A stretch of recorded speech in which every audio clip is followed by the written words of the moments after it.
high school sports fans. Varsity Media is the exclusive live stream partner of Nassau County Championships. To live stream fall, winter, and spring championship events, head to varsitymediapass.com to order. Now accessible on smart TVs. Varsity Media is your home for the Nassau County Championships.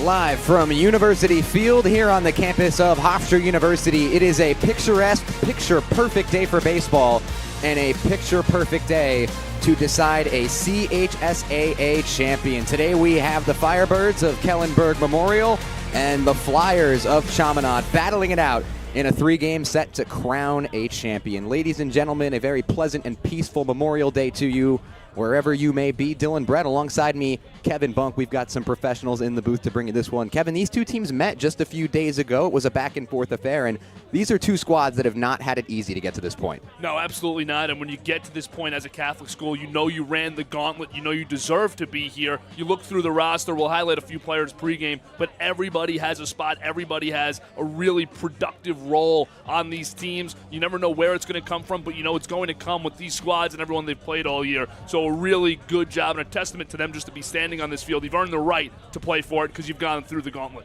Yeah, there is future college talent all over the field in this one. Obviously, Kellenberg won the first two of the season, and then Chaminade bounced back with a nice 4-1 win. We're going to jump into our key players in this one. First for the home team, Chaminade. The shortstop, Colin Anderson, has been their engine all season long. He leads the team in average with .523 on base over at .600 on the season. Meanwhile, Nolan Fernandez has been the engine behind their offense. He's driven in every run. The coaching staff says there's nobody they'd rather have in a pressure situation. Yeah, and you're going to get big defense from these guys too. Anderson, a terrific shortstop, and 21 stolen bases this year for Chaminade. So a threat no matter where you want him to produce for you. He's going to, whether that's in the field on the base paths. And then a great first baseman in Nolan Fernandez. He's a big producer in the middle of this lineup. So two guys that Kellenberg's definitely going to have to try and be careful with and cautious because they can hurt you.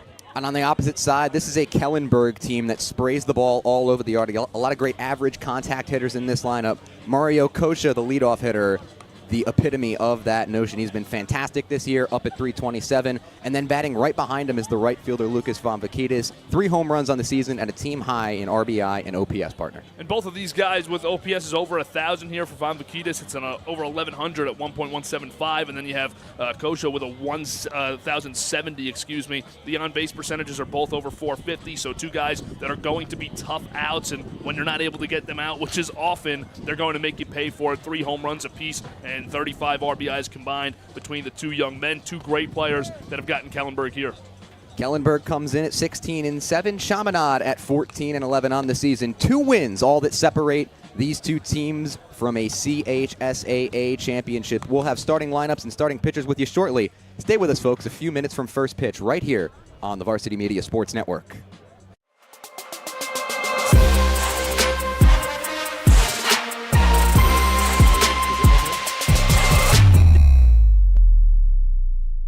Varsity Media is now opening up our schedule to any team looking to be on a sportscast. Watching yourself on camera is okay, but hearing your name on a Varsity Media sportscast is like you're a pro.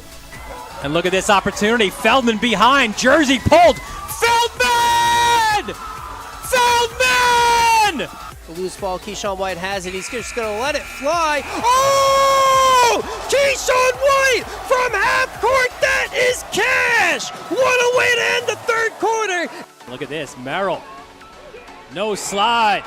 No problem. Gary Merrill goes top corner. Varsity Media offers sports coverage for any sport, and our coverage airs live and on demand so everyone can watch the game. Now is the time to be a star on Varsity Media. Contact us to book a sportscast today at 516-403-2050 or email ben@varsitymedia.net. Hey parents, Varsity Media is now offering ISO video of just your athlete. Why settle for the wide angle that shows every player on the field? With our ISO video, your athlete is front and center the entire game. This footage will help in creating highlight videos for college coaches to better pinpoint your athlete's play on the field. Watching our video will help your athlete improve progressively throughout the season and may lead to a college scholarship. Varsity Media is now booking ISO videos for the fall, but spots are limited. Contact us today for football, soccer, field hockey, and volleyball by calling 516-403-2050 or emailing ben@varsitymedia.net. High school sports fans, Varsity Media is the exclusive live stream partner of Nassau County Championships. To live stream fall, winter, and spring championship events, head to varsitymediapass.com to order. Now accessible on smart TVs. Varsity Media is your home for the Nassau County Championships. Don't forget to subscribe to our YouTube channel for upcoming schedules and content, and on social media @Varsity Media. You're watching the Varsity Media Sports Network, the home for New York high school sports. Parents, your support means everything to your athletes and to us at Varsity Media. To help us continue bringing you the best YouTube coverage of high school sports on Long Island, we invite business owners to consider a sponsorship on our broadcasts. If you own a business, consider a sponsorship for your athlete's team. It's a great way to show support, gain visibility, and keep the coverage going strong. Join us in making a difference. Contact Varsity Media today to learn more about broadcast sponsorship opportunities by emailing ben@varsitymedia.net. You're watching the Varsity Media Sports Network, the home for New York high school sports. For the latest news in high school sports, be sure to check out varsitymedia.net or follow us on social media @Varsity Media. It's time to book a Varsity Media Sportscast and get on the big stage. A Varsity Media Sportscast is seen by thousands of people, both live and on demand, from friends and family all over the world to prospective college coaches. Our announcers will help tell the story of your team and your athletes. There is no bigger stage to be on than Varsity Media. Book a sportscast today by contacting Varsity Media. Are you a local business looking for new and creative ways to promote your company? Varsity Media offers affordable rates that can get your message across to a demographic of 18 to 54 years of age. Our follower base across social media is 75,000 strong, and our viewership numbers per game are in the thousands. Don't blow your advertising budget on old staples like TV and radio media. Reach out to Varsity Media to get the best bang for your buck. For all the latest Varsity Media updates, including our game schedules, be sure to follow us on social media @Varsity Media, the home for New York high school sports. Hey, this is Doc Gooden, and you're watching Varsity Media.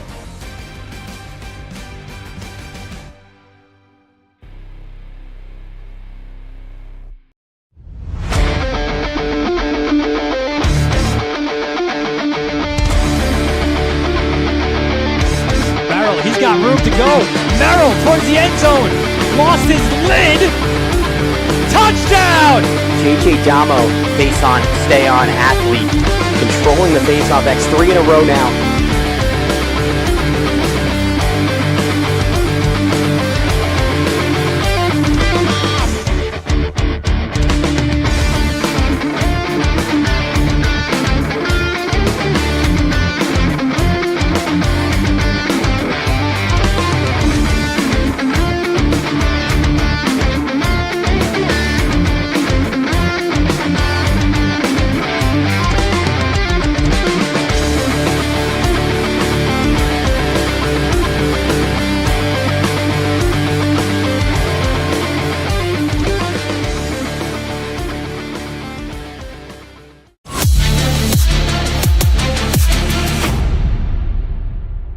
When it comes to live streaming, Varsity Media does it all. Athletic events, concerts, musicals, graduations, even weddings. Trust Varsity Media when it comes to your live stream event. Contact us today to learn more about Varsity Media's live streaming services at 516-403-2050 or email ben@varsitymedia.net.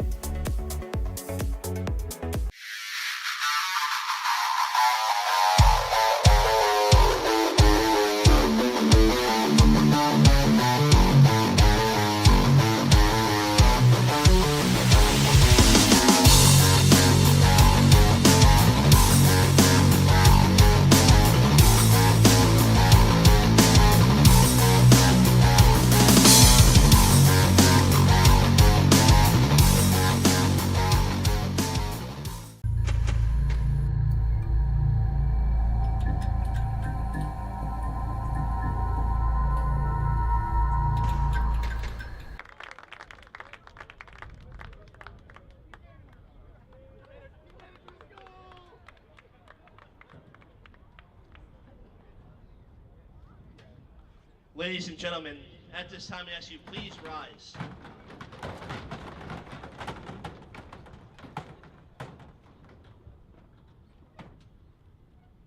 On this Memorial Day, we'd like to offer a moment of silent prayer for those who gave their lives serving our country.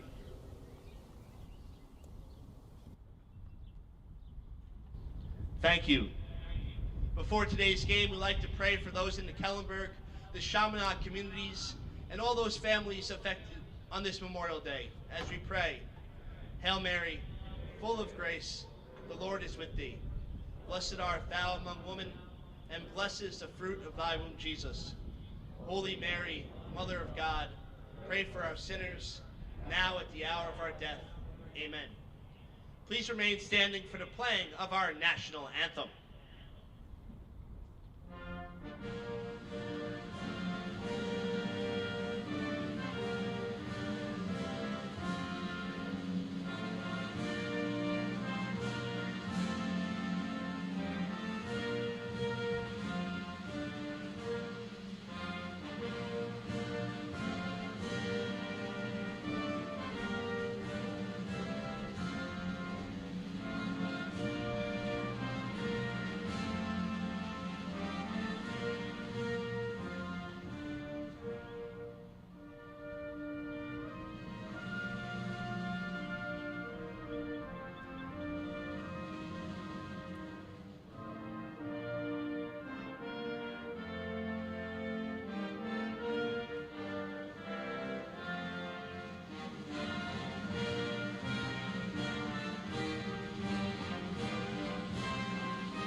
As the stands here at University Field continue to fill to capacity, we are just a few minutes away now from first pitch between Kellenberg and Chaminade. The Flyers will be the home team in this one, which means we get to meet the starting lineup first for the Kellenberg Firebirds. The top half of this lineup ever so dangerous. It's Mariano Kosha playing third, Lucas Van Vakitis playing right, Jaden Valdez at first, and then the do-it-all pitcher Jack Durso batting cleanup and in that de facto DH position. Then it's Richie Lavaca, the shortstop in the 5-hole, followed by Ryan Langner, Michael Cotto, the catcher, and Carson Fessler in center field. Then Andrew Noe, the second baseman, rounds us out in the 9-hole. Chaminade just about ready to take the field here as we approach first pitch for our 11 a.m. start time. 11 a.m., 2 p.m. will be the start times for today's two games. And then should there be a decisive third game, that will be played tomorrow afternoon. But there'd be no better feeling, partner, than getting out of here with 2 wins today, celebrating the long weekend, and going home tomorrow not having to worry about it. Absolutely, and this is the best weekend of the year for baseball. You know, growing up, you play the high school game, and if you're lucky enough to continue to play through to Memorial Day weekend, then you feel great about your entire season and where you are, and you can really just enjoy these days, especially when you get a great weather day like this and you're playing at Hofstra University, a beautiful day here and a beautiful field, great host for these games. And you see you have both teams starting to get ready here, getting loose. It's just exciting. You know, you played these teams, you played such a tough season, you put in all those hours, and it concludes on this Memorial Day Monday where it is absolutely gorgeous. Hardly a cloud in the sky. So we saw the starting lineup for Kellenberg. On the mound for them, we touched on him in the lineup, is Jack Durso, the Miami commit. He has been as advertised all season long, 27 innings, an ERA under 1. He's struck out 40. He's by far got one of the top strikeout rates in the entire conference.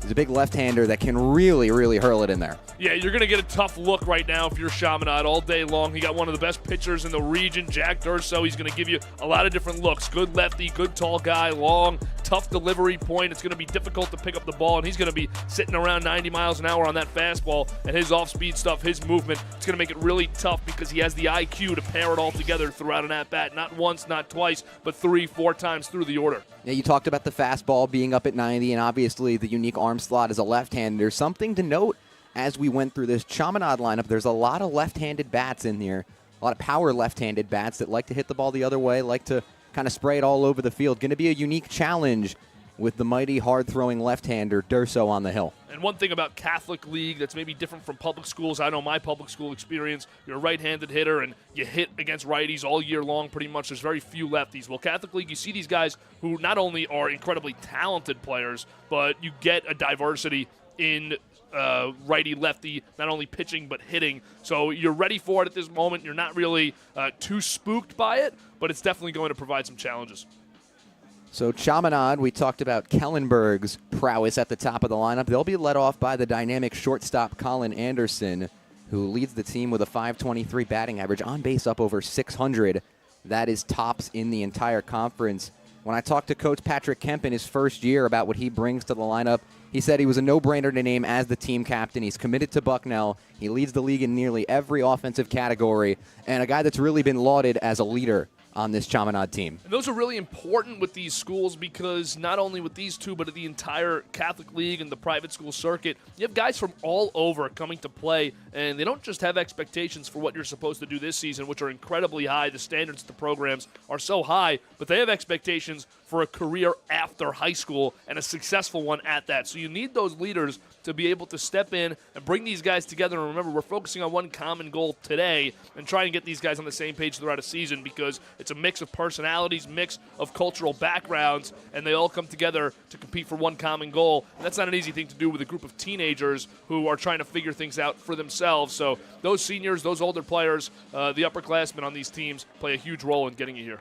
Anderson, a native of nearby Rockville Center, just one exit up the parkway, will lead things off for Chaminade. And we are just about ready for first pitch here. Game 1, CHSAA Championship Series. Where else would you rather be? And this is a great heavyweight matchup just to start things off. Durso versus Anderson. You look at the slash line on Anderson, .523 batting average, a 600 on base. He's got 923 slug, 1,500 OPS, just an unbelievable hitter. And you wonder, how can you get him out? Well, Durso is kind of the opposite of that as a pitcher. How do you get on base against him?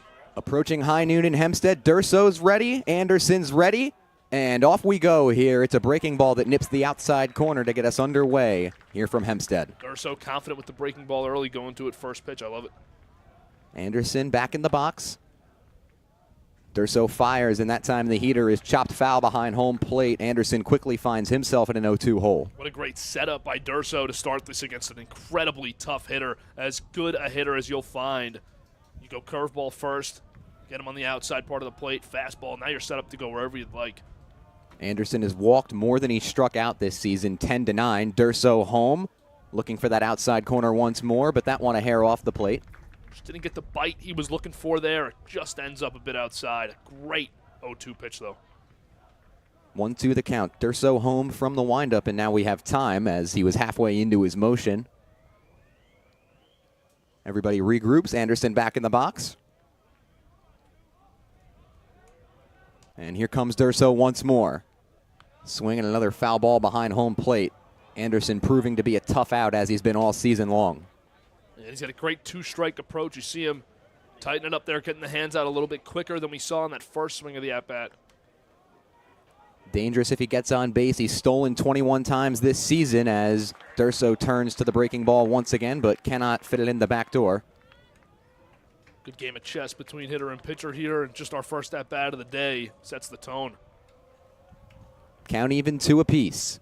Durso home and another foul ball behind the plate by Anderson. You talked about it before the at-bat, partner. 2 heavyweights on the mound and at the plate. What a fitting way to start this high-intensity series. It is, and it might be the toughest matchup that either guy gets all season long, facing each other, and they get it in the first at-bat of a great doubleheader day. 2 guys playing D1 ball next season as the count runs full on Anderson, making the future Miami Hurricane work for every single inch. What a job by Anderson so far in this at-bat. The payoff home.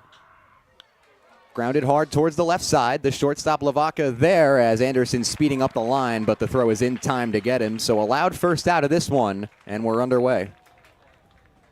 Looking at the defense now for Kellenberg. The corner infield from left to right is Kosha, Lavaca, Noe, and Valdez. The outfield is Ryan Langer, Carson Fessler, and Lucas Vamvakidis, the ever-dangerous right-handed bat on the mound. Durso, his battery mate behind the plate is Michael Cotto. So now in stands the designated hitter Michael Gardner, who takes one on the inside for ball 1. Gardner, a guy that this coaching staff has said has grown more than anyone at the plate this season. That one misses up and away. He has really embodied the philosophy of this coaching staff at the plate, hits the ball all over the field. He's ahead in the count 2-0 here.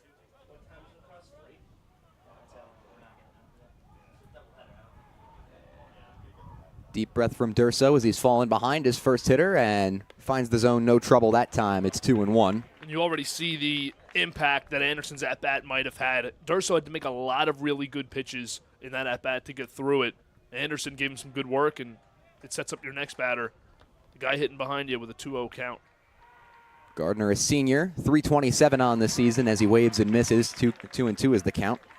Doing a great job working inside on these 2 righties early. That was a good inside strike. Got him swinging. It dips below the bat, and he jammed up Anderson a few times on some of those foul pitches. Durso looking for the first punch out of the day, and he has it as he blows one right by Gardner. 2 down quickly here in the top of the first. I love that from Durso because he had a good combo of fastball off speed to start that at-bat, and then you see this pitch. He just goes right at him. Nice job. Pitch tails away a little bit, get it under the bat, and I think Gardner was sitting for more of an off-speed in that 2-2 count, and he was a bit behind that pitch. Yeah, the arm side run on the fastball is what makes some of these left-handers so dangerous. That one, strike one home to Noah Fernandez.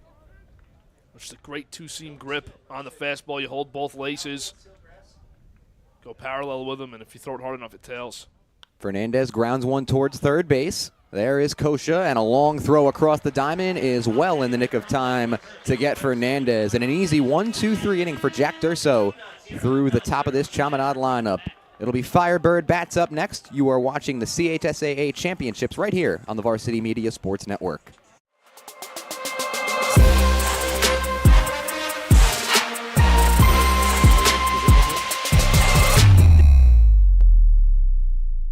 Varsity Media is now opening up our schedule to any team looking to be on a sportscast.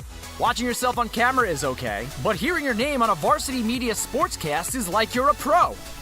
And look at this opportunity. Feldman behind. Jersey pulled. Feldman! Feldman! The loose ball, Keyshawn White has it. He's just going to let it fly. Oh! Keyshawn White from half court. That is cash. What a way to end the third quarter. Look at this. Merrill. No slide. No problem. Gary Merrill goes top corner. Varsity Media offers sports coverage for any sport, and our coverage airs live and on demand so everyone can watch the game. Now is the time to be a star on Varsity Media. Contact us to book a sportscast today at 516-403-2050 or email ben@varsitymedia.net. Back here at University Field, where Kellenberg off to a hot start in this one as their ace, Jack Durso, breezed through the first inning. Here's a look at their lineup as they come to the plate against the right-hander Nick Sweeney. It's Kosha, Van Vakitas, and Valdez. That is a very dangerous 1-2-3 punch at the top of the order. Then they're followed up by the pitcher Jack Durso in the pseudo DH role. Then it's the shortstop Richie Lavaca, followed by the left fielder Ryan Langer. Then it's Durso's battery mate Michael Cotto, as Carson Fessler, the center fielder, and Andrew Noe, the second baseman, round out the order for the number 3 seeded Firebirds. Similar to Chaminade, you just see great depth in that lineup. And then on the mound for Chaminade, what a story Nicholas Sweeney has been this season. Just a sophomore, got called up from JV halfway through the season just to provide a little bit of depth to this rotation, and he has been phenomenal in just 14 varsity innings, a whip under 1. He's got 11 strikeouts, an ERA under 2. It's rare that you can adjust to the level of competition that Chaminade plays on a regular basis so quickly, but he's done that and then some. It takes a special kind of personality, a special kind of maturity to do what he's done this year, and you're getting a real traditional right-handed bulldog type of pitcher on the mound. And I'm excited to watch him today because it's a tale of two different stories for these pitchers. One guy, a highly touted pitcher in Durso, who's going to Miami, an older player. We know how great he is. And we're just starting to learn about Nick Sweeney, who's been sensational, and he's kind of the underdog in this story. But you look at the numbers, there's no underdog about his performance. Well, you said it takes a special type of personality. This is a guy that is a JV football team MVP and a JV basketball team MVP, a true competitor as described by his coaches as Mario Kosha stands in. 0-1 the count, Sweeney home and attacking the right-handed hitters as he's done all season long, quickly ahead 0-2. He makes quick work in his windup. There's no hanging around waiting. Hitter's got to stay on his toes because that pitch is coming quick. 0-2 the count on Kosha, a guy that has not struck out very much all season long, as that time Sweeney wastes one down and away. Really good try right there on the 0-2 pitch. I like wasting one early against a very talented hitter, a guy with great bat to ball. It gives you room early in the game to kind of find that snap on your breaking ball. 1-2 the count now. Line shot towards center field. Coming on is Naraki, but backing up to make the play is the shortstop Colin Anderson. Little soft liner into short center field is a first out for Sweeney. I think he jammed him up a little bit just inside the barrel, and a nice job by Anderson to get out there. So now we take a look at the Chaminade defensive alignment. Once again in the infield going left to right. The third baseman, Dan Anacito, followed by the shortstop, Colin Anderson, who we saw just a half inning ago. Then Jake Madsen and Nolan Fernandez. The outfield, Manapella, Naraki, and Cashin, with Nick Sweeney on the mound and Connor Meehan, his battery mate behind the plate. So in steps Lucas Van Vakitas, who leads this team with a .386 mark at the plate. Nice fastball on the corner by Sweeney to even the count at 1 apiece. Van Vakitas has been dynamic all season long. 1,100 OPS and a team-high 20 RBI. Once again, both of these pitchers really attacking that outer half of the plate. It's been, so far, a pretty pitcher-friendly zone on the outside. You're going to see both of these pitchers use that breaking ball to get to the outside part of the plate. He's ahead once again, and he tries to get Van Vakitas to chase. Definitely don't want to leave anything over the plate to a hitter of his caliber. And you see the setup is way outside anyways on the pitch. That's what they're looking for, and he misses a little bit more than he would have liked it to be, but he wasn't looking to throw a strike. 2-2 the count, and a good defensive swing by Van Vakitas to just poke that one out of play up the right side. And now it becomes a little bit of a mental game for the pitcher, Sweeney. You know, how are you going to attack this? A real competitive player, but you don't want to give a great two-strike hitter who obviously is shortening up. You don't want to give him anything over the plate. 2-2, popped foul up the right side once again. Sweeney not shy about where he wants to go with these pitches. We see where Meehan is setting up, sometimes in that left-handed batter's box on the outer half. Another 2-2 home trying to put away Van Vakitas. Takes his time and deals. And another foul ball in the same spot that time. And I love what Van Vakitas does, shorten it up on the bat. He chokes up about a half inch, lowers the hands a little bit so we can get him out quicker. It's a lost art, especially at this age of the game. The two-strike approach does a great job.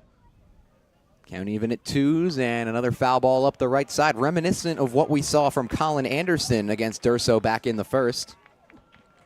It is, and you watch Van Vakitas, you look at his hands, it reminds you of Anthony Rizzo, who obviously just played here locally for the last few years, great player for the Cubs. Gets right out in front, he's really low, but choking up And good quick hands. Soft liner up the middle, and this one is over the head of the second baseman and down for the first hit of the game.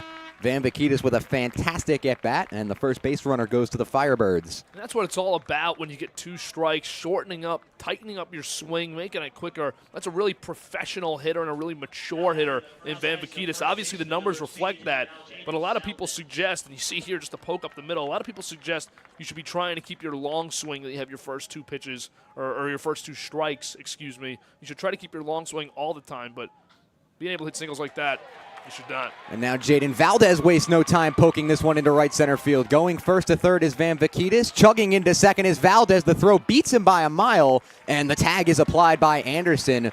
So he tries to stretch the single into a double, but more importantly, the first run of the game now 90 feet away. And you got to credit Danny Naraki out in center field.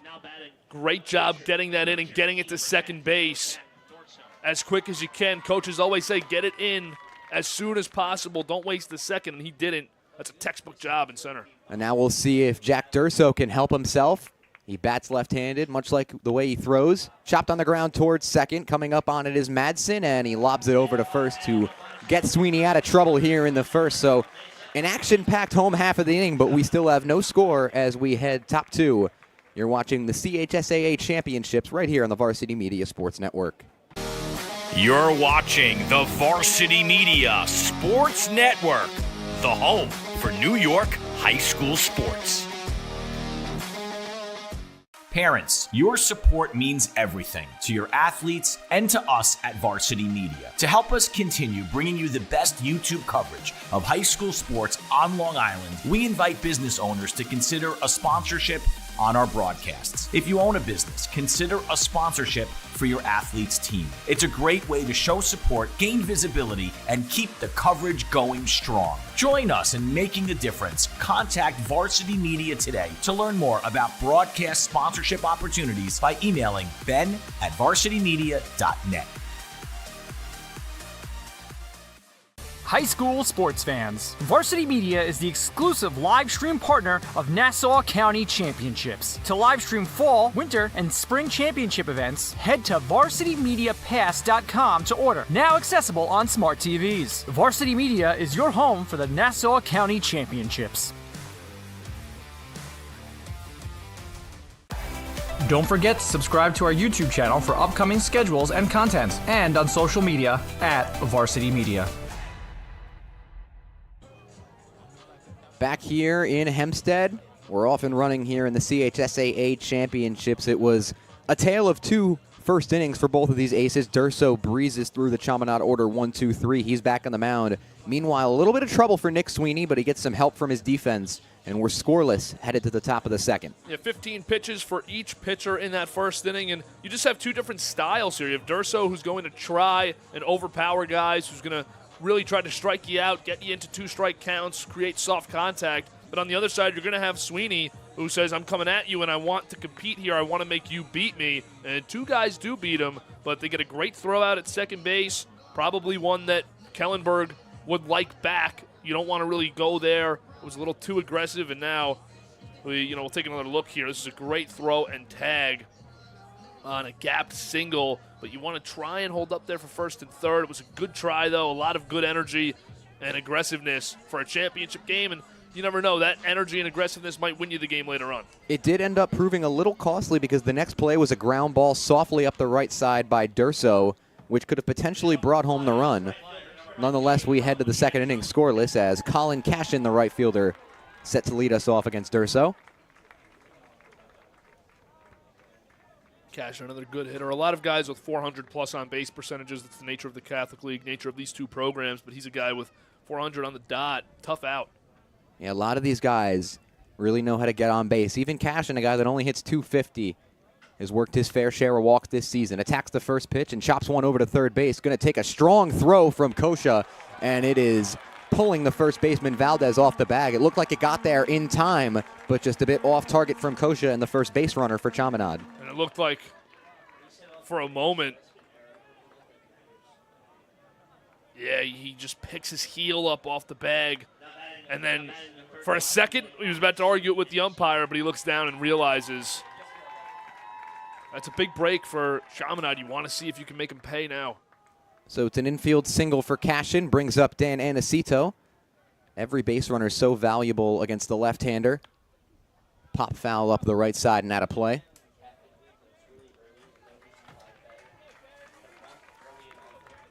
Anacito starting at third base today. Another 250 hitter, but the on-base well up near 370. And what you see, just guys who give you great at-bats in a league with terrific pitching squaring a bunt now. Probably a bluff, but we'll see. It's going to be difficult for these runners to take off against the left-hander, but he puts it down up the third baseline. It looks like a beauty, and it does the job as he advances the runner over to second base. Cashin is now in scoring position. I got to say also on that play, you might not have had an angle of it, but Richie Lavaca does a great job as the shortstop because the third baseman's got to come in and make the play. And Lavaca charges to third base because you have a runner who's rounding second, thinking of going because the base is uncovered. So a heads-up play by the shortstop. Lavaca might have saved a guy on third base here with one out. Now a trip to the mound for Mike Cotto, perhaps to just switch up the signs for the first time with a runner on second. In stands the left-handed catcher Connor Meehan. First time we'll get a look at one of these unique lefty-lefty matchups with Durso. Off second is Cashin after the sac bunt by Anacito. Takes a long look over at second base and fires inside, ball one. First real threat of the game. You might not get many against Durso, but you have one in the second inning. It's a golden opportunity for the Flyers to try and capitalize, and that right side of the infield's open. In his 41 innings this year, he stranded 21 runners. Certainly not a pitcher that shrinks at all when there are runners on base, when there are runners in scoring position. 1-1 the count. Takes a long look at Cashin back at second base. Now kicks and fires. Check swing on one off the plate. And he held up to make it 2-1. And obviously you don't want to walk him, but you have a place to put him here in 2-1, so you don't have to give him anything to hit. Dance around the corners, dance around the edges, and try to see if you can get some chase and some help from the batter, because a walk doesn't really end the world here by any means for Kellenberg. And that time he steps off the rubber and takes a look over at second base, but nothing brewing from Cashin. It'll be the bottom of the order up next for Chaminade, 7, 8, 9. Right now they're in the 6th spot with the catcher Meehan. Here comes Durso and a foul ball straight back, 2-2. That time it looked like Meehan might have gotten his pitch. Fastball elevated in the zone. Couldn't quite get all of it. It's a tough one to get your hands up to when it's around 89, 90 miles an hour. Tough to get around to that in the lefty-lefty, especially when it's partially inside there. Running away from you as well on most of these. Big pitch coming from Durso, and the breaking ball is well above the letters to move the count to 3-2 here. Second baseman Jake Madsen waiting on deck. Big full count here from Durso. I'm really not giving him a good pitch. I'm not just giving him a challenge pitch.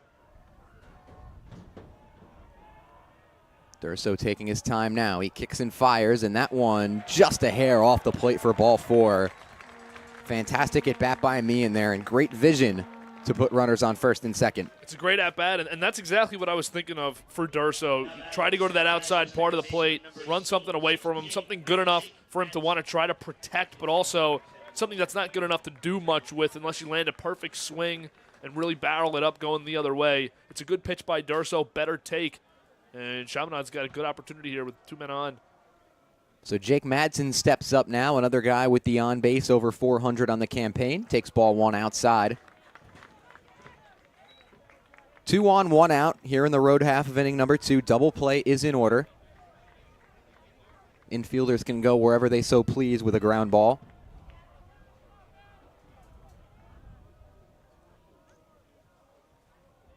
Here comes Durso again. That one misses outside.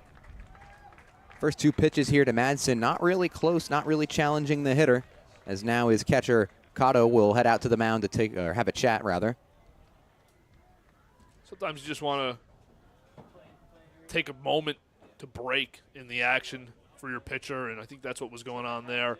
Because now you're in a situation where you do not want to walk someone. You want to challenge here. Double plays in order in a couple different ways. Challenge the hitter. 2-0 the count on Madsen. Here's Durso's first pitch after the meeting, and it looks like Cotto did his job that time as he nails the inside corner. That's a really effective pitch in hitters' counts for a pitcher to throw, because hitters don't want to jump on an off-speed breaking in on you, but when you put it in the zone and get the called strike, it's huge. And that time he's well behind on a fastball. Durso trying to overpower the hitter as he fouls it up the right side.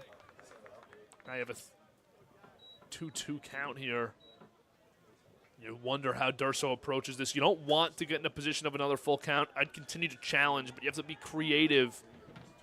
I'm probably trying to go to the well with the fastball, though. Bring it to the outside part of the plate again. Let it tail away from the righty.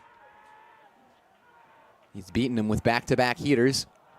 Catcher sets up high and tries to go for it again, but this time Madsen up to the task as he fouls it backwards. So Jake Madsen tried to call timeout right before that pitch was delivered. Didn't. It's a great job fighting that off, because once you want the timeout and you put that hand up, it's not easy, especially against a pitcher of this caliber, to reset in your two-strike approach and foul something off. Count still 2-2, and now he gets his timeout. Durso upset. He was already into the stretch. Madsen's got his back foot on the chalk here. Choked up a little bit on the bat, really trying to get to that fastball. Another 2-2 from Durso. Grounded softly up the right side. This is going to be a tough play. Noe slides over, and the flip to first base is in time. Fantastic defensive effort by Andrew Noe there. There was no shot at a double play, but he does a great job to get the out. Really great play to get the second out, and that's exactly where you want to go with that piece of contact for Madsen, because you see the hole on that right side of the infield. It just didn't get enough power and pop behind that. You needed another mile an hour or two on that ground ball to get it through to right field, possibly get a run in. That's exactly where you wanted to put it, but it's a great play made for out number 2. And now it's on the shoulders of the left fielder Matthew Manapella. He's driven in just 2 runs this season as he takes strike 1. Manapella, a .259 hitter. He's platooned a bit this season, started some games, come off the bench in others. Durso jumps ahead 0-1, and he misses outside that time, count evens. Off third base is Cashin. Meehan on second, as the second baseman Madsen moved them over with that soft ground out. And a big wave and a miss at the breaking ball that time. Fantastic pitch down and in by Durso. It's a great pitch, a great job to attack in a 1-1 count. And now a chance to put away and get out of this inning unscathed. He'll have the full repertoire at his disposal here on 1-2. Durso comes home, and a good job to stay alive by Manapella that time, chopping it off the plate. And you really want to run here because of how long you've been threatening. You had to get 2 men on with 1 out. But these innings are highly effective in a doubleheader day against a great pitcher to work this pitch count up and give him good at-bats. 1-2 the count, 2 down here in the second. Popped up right side. Could be playable for Valdez, and it escapes the reach that time and heads into the batting cages. And you see good at-bats throughout your whole order. I mean, you have your 8-hitter here doing great work, and that's what's expected with these teams, so much depth. Just keep passing the baton. Next guy's a good hitter no matter what, but they're going to have confidence the rest of the game against Durso because of these at-bats that they can go up there and hit, and that goes a really long way. Another 1-2 from Durso. That one snaps in there for strike 3. Fantastic breaking ball, froze the batter, and Durso escapes the second unscathed here. So still no score. We go bottom 2 here at Hofstra, right here on the Varsity Media Sports Network, as Durso really settling in now with that breaking ball. You're watching the Varsity Media Sports Network, the home for New York high school sports. Hey parents, Varsity Media is now offering ISO video of just your athlete. Why settle for the wide angle that shows every player on the field? With our ISO video, your athlete is front and center the entire game. This footage will help in creating highlight videos for college coaches to better pinpoint your athlete's play on the field. Watching our video will help your athlete improve progressively throughout the season and may lead to a college scholarship. Varsity Media is now booking ISO videos for the fall, but spots are limited. Contact us today for football, soccer, field hockey, and volleyball by calling 516-403-2050 or emailing ben@varsitymedia.net.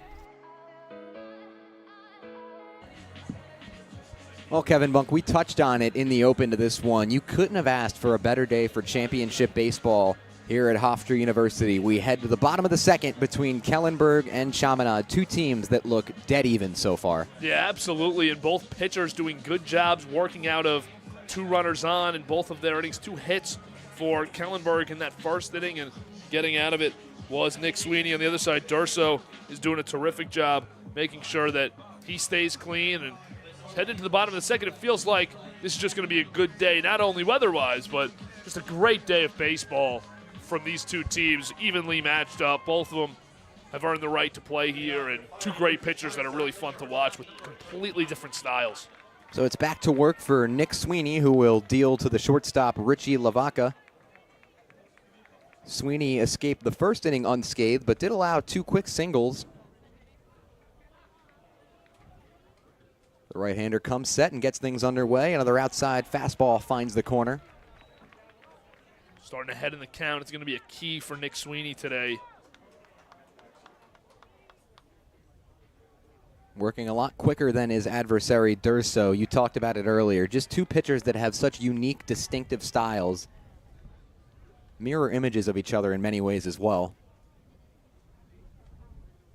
1-1 the count. Sweeney comes home and hits the outer half again. Sweeney's one of those pitchers, too, as a hitter. It's very frustrating because you think the stuff looks easier to hit than it actually is. His spots and his pitch mix, he does such a good job, as well as his tempo. That one runs off the plate. Count evens at 2 apiece on Lavaca.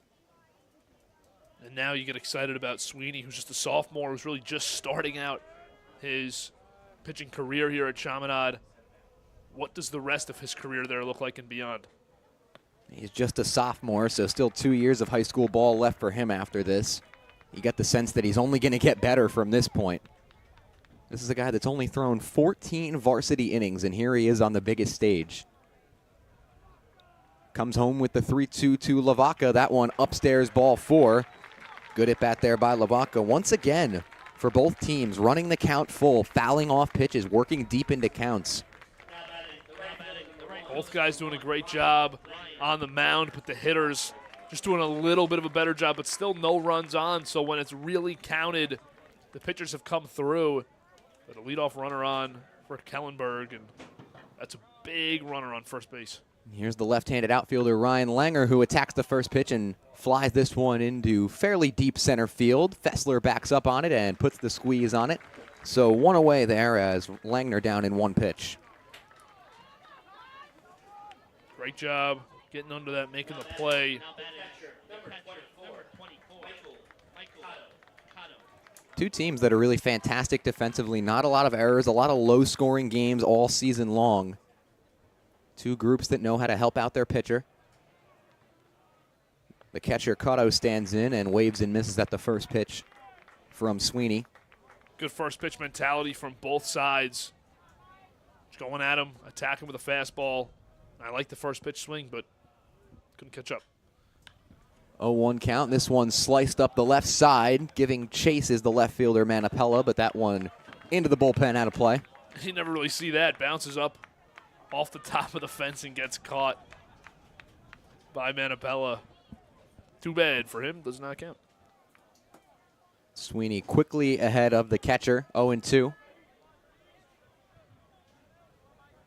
On first base is the runner, Lavaca, who got things underway with a walk. And good swing to poke that one into left field. That time, Sweeney trying to pound that outside corner once again, and Cotto just kind of throws the bat out there. Fantastic piece of 2-strike hitting. I'm really a sucker for the two-strike approaches these guys are giving us because you get the low and away pitch. It's a great pitch from Nick Sweeney, but you throw the hands out there a bit late, but it's actually timed perfectly for the spot of the pitch. We'll take another look, and you just fight it off and get it up the line. Almost caught at third base, too, by Aniceto. That's a great job, two-strike hitting. Two-strike hitting is going to be a big X factor in this game. Which team picks up more of those bloops and fights off more of those strikeout pitches? So now 2 on, and this one flied into left field. Once again, Manapella trying to chase it down. Attacking the first pitch was Carson Fessler.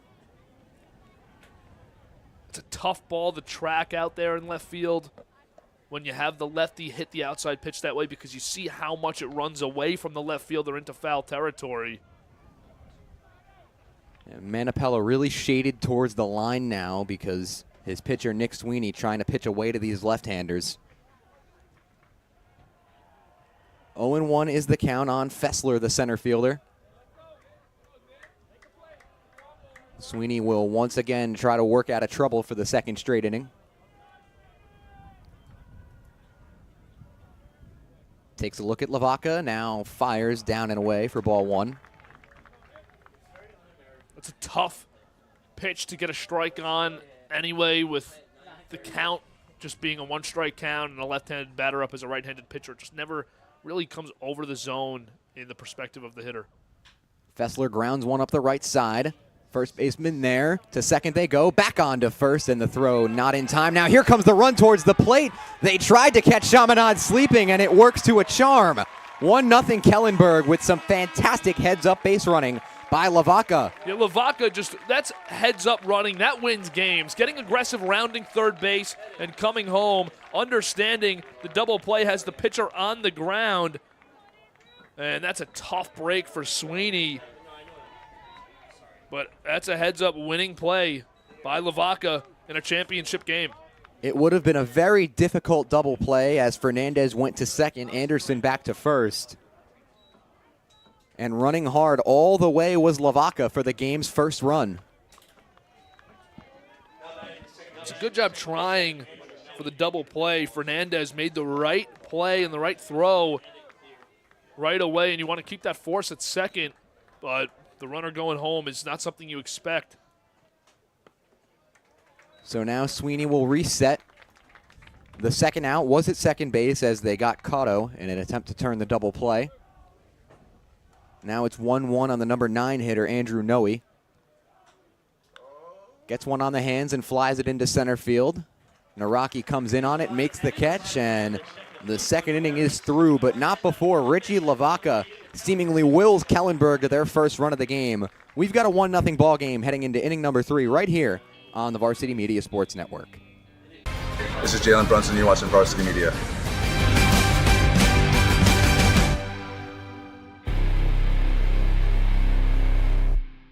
It's time to book a Varsity Media Sportscast and get on the big stage. A Varsity Media Sportscast is seen by thousands of people, both live and on demand, from friends and family all over the world to prospective college coaches. Our announcers will help tell the story of your team and your athletes. There is no bigger stage to be on than Varsity Media. Book a sportscast today by contacting Varsity Media. Are you a local business looking for new and creative ways to promote your company? Varsity Media offers affordable rates that can get your message across to a demographic of 18 to 54 years of age. Our follower base across social media is 75,000 strong, and our viewership numbers per game are in the thousands. Don't blow your advertising budget on old staples like TV and radio media. Reach out to Varsity Media to get the best bang for your buck.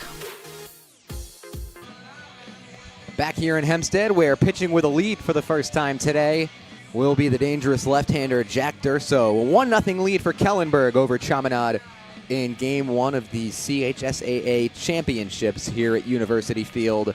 We've had a little bit of everything in this game so far. Timely hitting, two-strike approaches, heads-up base running, and it's all culminated in a 1-0 lead for the Firebirds of Kellenberg.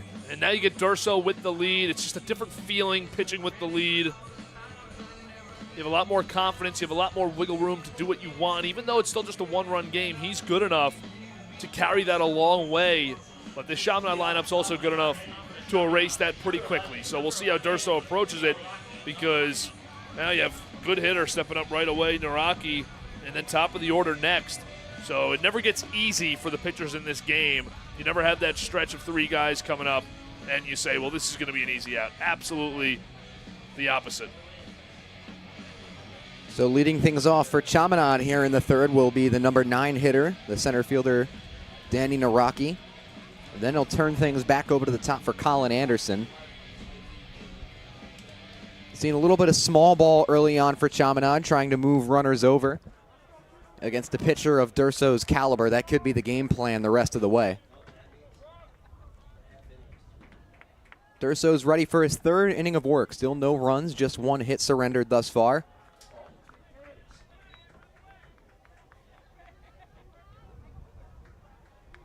Naraki up at 239 on the season. He's gone yard 3 times. Great power in the 9 spot. Very beneficial for a lineup to have a guy who can change the game with an extra base hit at the bottom of your order. Both of these teams, really, as that one runs in, nearly clips Naraki. Andrew Noe has been fantastic in the 9 hole for Kellenberg all season long, batting average up over 300. He had 36 pitches thrown in the first 2 innings. You'd like to see him be working a little quicker here at Durso. Some more challenges, but tough lineup. 3-0 the count on Naraki. That one finds the corner, and it's 3-1. Looks like he was taking all the way. You want to get that leadoff runner on, especially Naraki, a guy who can run. He's got 4 stolen bases this year. Would have been beneficial to get on. As that time he snaps another breaking ball in there. 3-2 the count on Naraki. Durso looking to battle all the way back. If I'm Durso here, I'm challenging him. He hasn't swung yet. I'm giving him the fastball in a 3-2 count, making sure I put something hard in the zone. Here's the payoff from Durso, and that one nowhere close as it misses inside. And Naraki does exactly what you hope your 9-hitter does. He walks to lead off the inning as Colin Anderson will bat with a runner on. Yeah, just not the... Listen, Durso's a way better pitcher than I am, than I ever was. To say the least. So, for me to sit up here feels wrong, but not the full count pitch I would have been looking to go for there. I really would have gone to that fastball. He hasn't used it too much in full counts. I would have gone fastball at the belt and just challenged him. He hadn't swung yet. Now runners on for this dangerous top part of the Chaminade Flyer batting order as Anderson waves and misses. It's a big bounce back at bat for Durso here. Dangerous hitter. Really challenged him last time in a 7 or 8 pitch at bat, did Anderson. Probably get the most difficult hitter in this entire game to get out. Great speed, too, so the double play is really not in order. And that one clips him. Ran inside with the fastball and hit Anderson on the elbow. So now here comes Chaminade looking to answer here in the third. Yeah, you couldn't ask for a better situation right now after giving up a run. You got Michael Gardner up with first and second, nobody out. Gardner's so dangerous. But at the minimum, you have to move these runners over without giving up a double play. So now here's Gardner. He's driven in 16 this season, second on the team, only to Nolan Fernandez. Big spot for the DH here. He squares to bunt, and that time he punches it foul. So it's clear what the approach is going to be for Chaminade from this point on. Obviously, they know who they've got on the mound. It's a very dangerous, strikeout-prone pitcher. Trying to play a little small ball, move runners over. Every 90 feet so valuable against a guy like Durso. So 0-1 after the bunt foul. He squares again and pulls back as that one nowhere close. Obviously, they're trying to bunt, and that's not a wrong strategy. But I would have loved to see Gardner step up and shorten up the swing, go 2-strike approach, full at bat, and try to see if you could just poke some soft contact into the field the same way that Kellenberg was able to score their run. Just put a ball in play and see what happens afterwards. Here's Durso's 1-1. Popped it up, but nobody can get to it as it was too far out behind the plate for Cotto to chase down. So now 2 strikes on Gardner. He'll likely take the bat off the shoulders and have to swing away here. Yeah, you're not squaring one up now. Tough to get a bunt off against Durso, too. I used to hate having to bunt against velocity. Some of these guys that sit in the low 90s, you catch that bunt on the wrong part of the bat, it's dangerous. And these pitchers love throwing to a guy who's squaring up early. Fill the zone with some hard pitches. So now 1-2 on Gardner. And another late time call here. Gardner will readjust the batting gloves and take a deep breath here. Feels like a bit of a strategy that we've seen now twice in this game. Called a late timeout. Try and disrupt the tempo Durso wants to pitch at. He's ready again, and that time snaps the breaking ball right down Broadway against Gardner, so he's down looking. It's Durso's third strikeout today, and a big first out with the double play in order now.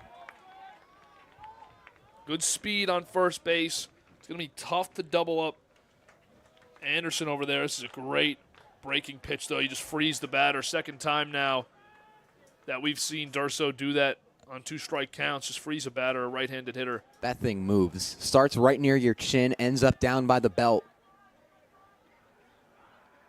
One down for Nolan Fernandez, the team leader in RBI, as once again Durso right back to the breaking ball for strike one.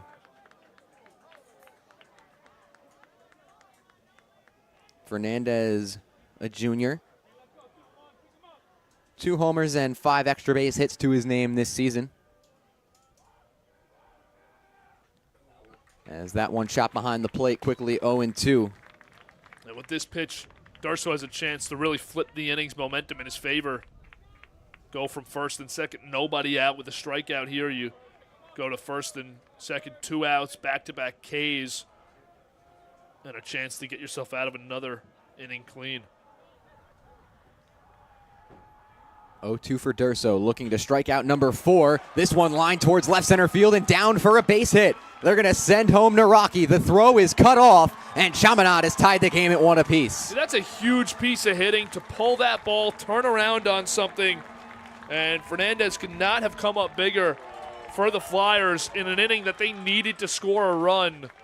Durso's a little bit disrupted in this game. Chaminade's done a great job working good at-bats. And for these 2 starting pitchers, longevity is very important in this first game of the day because you do have another one on the other side of it. So you don't want to run into using too many arms. You'll get another look, and you turn on a pitch that was outside there. Good early swing, great feet, and way to get out in front of it. Fantastic bat speed. Just throwing the hands out quick, not doing too much with the lower body, making sure you put a ball in the air, in play, pulls it to left, gets the single, and the run scores. Great job by Fernandez. Leads the team in RBIs, and you see right there just why. So for those keeping track at home, that is just the 4th earned run that Durso has conceded all season long. As we're now all square at 1 apiece here in game 1. You wonder if Anderson is a threat to steal on second base right now. Stole 21 bags this season. Obviously an elite base runner. But you don't want to risk getting him thrown out either. Colin Cashin, the right fielder's at the plate. Just an inning ago, he poked a soft single into right field as they'll check on the runner that time, perhaps thinking the same thing you were, partner. If I'm Chaminade, I am trying to get him over here. It's a good pickoff move. Durso doesn't allow many runners. Tough to steal on, but I'm trying to get him over here because I want him on third with 1 out. Looking to go back to the breaking ball, but just not enough bend on that one to work its way back into the zone, and it's 2-0. The double steal I don't think would be in order here. Fernandez hasn't stolen yet this season. It's Anderson off second, Fernandez off first after the RBI single. Ground ball, left side. Third baseman is there. 5-4 to 3 they go, but the throw to first is not in time, so reaching on the fielder's choice is Cashin as Fernandez is thrown out. Good job by Anderson, too. Getting a big turn at third, reading the field. Seeing where Valdez was with the ball. Valdez with a terrific job to make sure Chaminade didn't pull the same move that Kellenberg scored on. A failed double play with a man rounding third hard to score. And now as big a 2-out at-bat as we've had so far today. It's one of the team captains named by Coach Kemp in his first season, Daniel NSCHSAA. Up and away is the fastball from Durso that time, and it's 1-0. NSCHSAA, another guy that is so tough to put away. 9 walks, 8 strikeouts to this point. Just not a lot of swing and miss in this Chaminade lineup.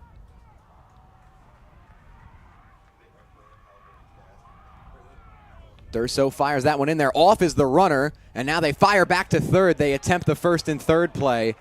Good execution by Kellenberg to prevent the run from coming home. They'll take that 10 times out of 10.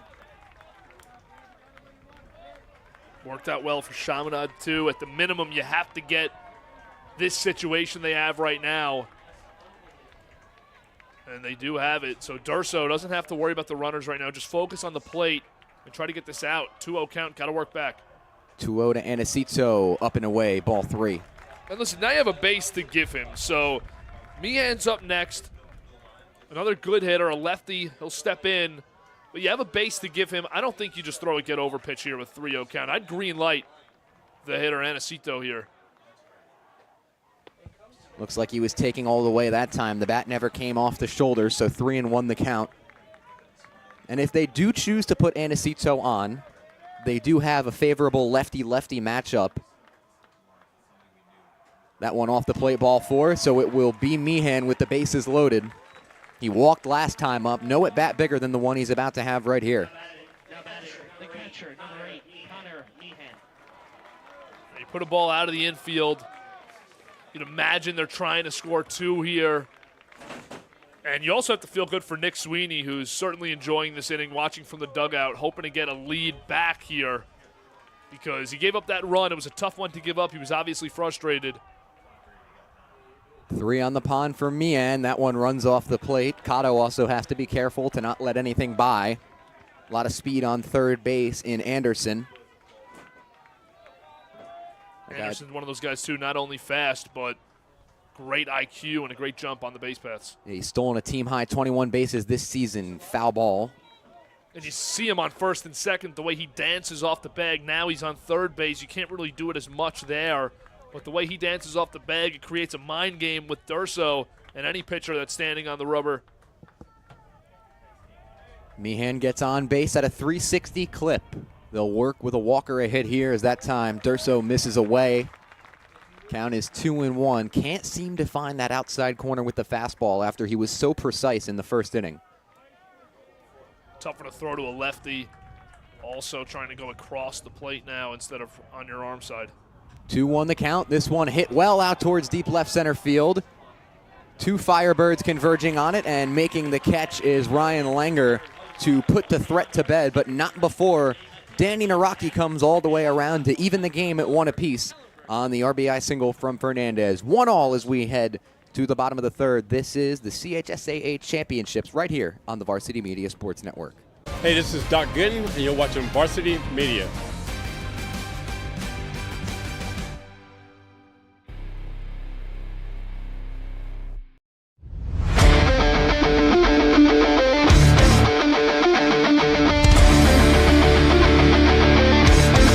He's got room to go.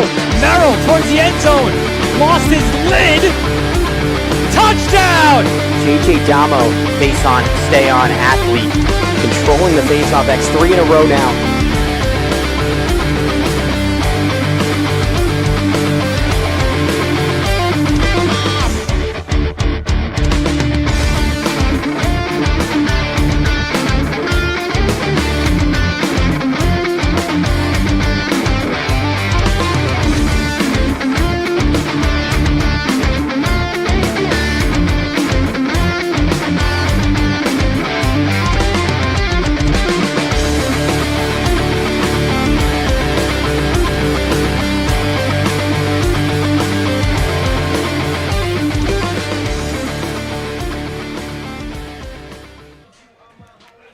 Here at University Field, here at Hofstra, where it has been everything we've expected so far here in this championship series.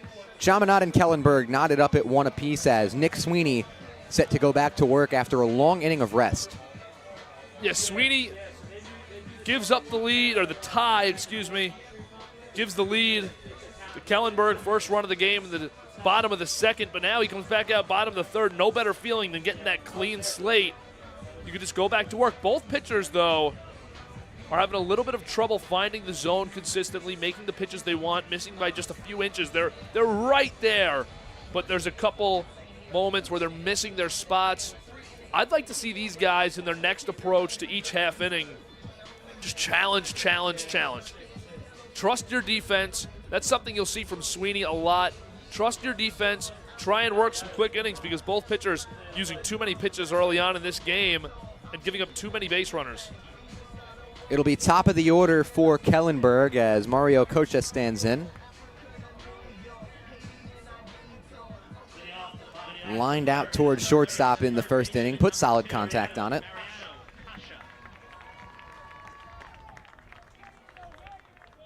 Second time through the order now for the right-handed sophomore Nick Sweeney. Kocha attacks the first pitch and pops it foul up the right side. It's a good job going at him first pitch.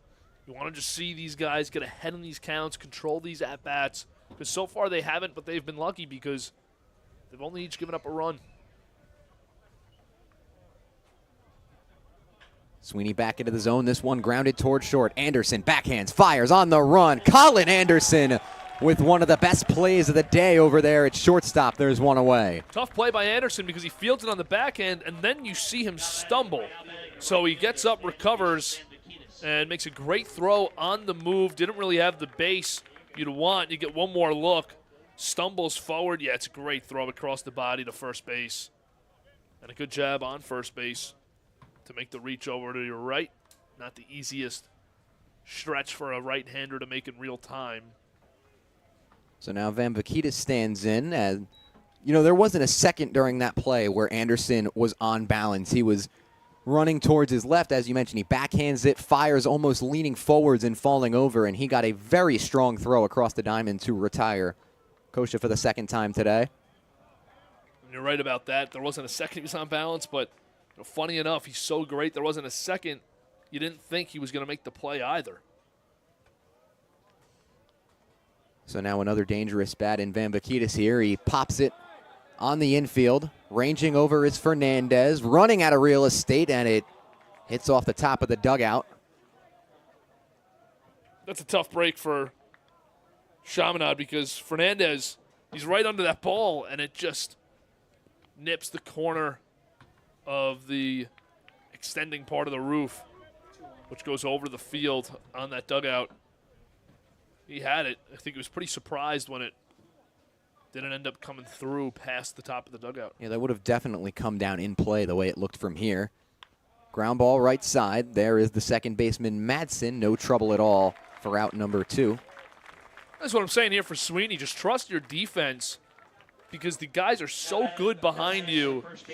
And the way that this turf is with the grass in the outfield, it's a very favorable defensive field for a pitcher. You see this style now at majority of the fields in the high school circuit, but you have an outfield where the grass is going to slow the ball down and an infield where everything's going to be true. So now in steps Jaden Valdez. 1 for 1 in this one, but he tried to stretch a single into a double, ended up getting thrown out. One of 4 players on this Firebird roster with an OPS over 1,000. Flies it into short right field, drifting towards foul territory, laying out his cash in, and that one just a few inches out of his reach. Would have been our second web gem of the inning had he come up with it. A very difficult play nonetheless. These balls just tailing both ways for the lefties and the righties. A lot of run away from the corner outfielders in this game. Obviously not something that's unheard of, but there hasn't been an easy play down the line in foul territory for either side of the outfield. There's an ever so slight breeze blowing in towards home plate that could be playing a factor. Line shot up the middle. There is Anderson behind the bag, and another strong throw for a 6-3 putout. Colin Anderson doing it all that inning. 1-2-3. Sweeney retires the Firebirds. We head to the 4th here on the Varsity Media Sports Network.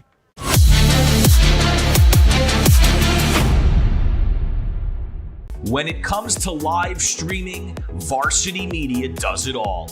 Athletic events, concerts, musicals, graduations, even weddings. Trust Varsity Media when it comes to your live stream events. Contact us today to learn more about Varsity Media's live streaming services at 516-403-2050 or email ben@varsitymedia.net.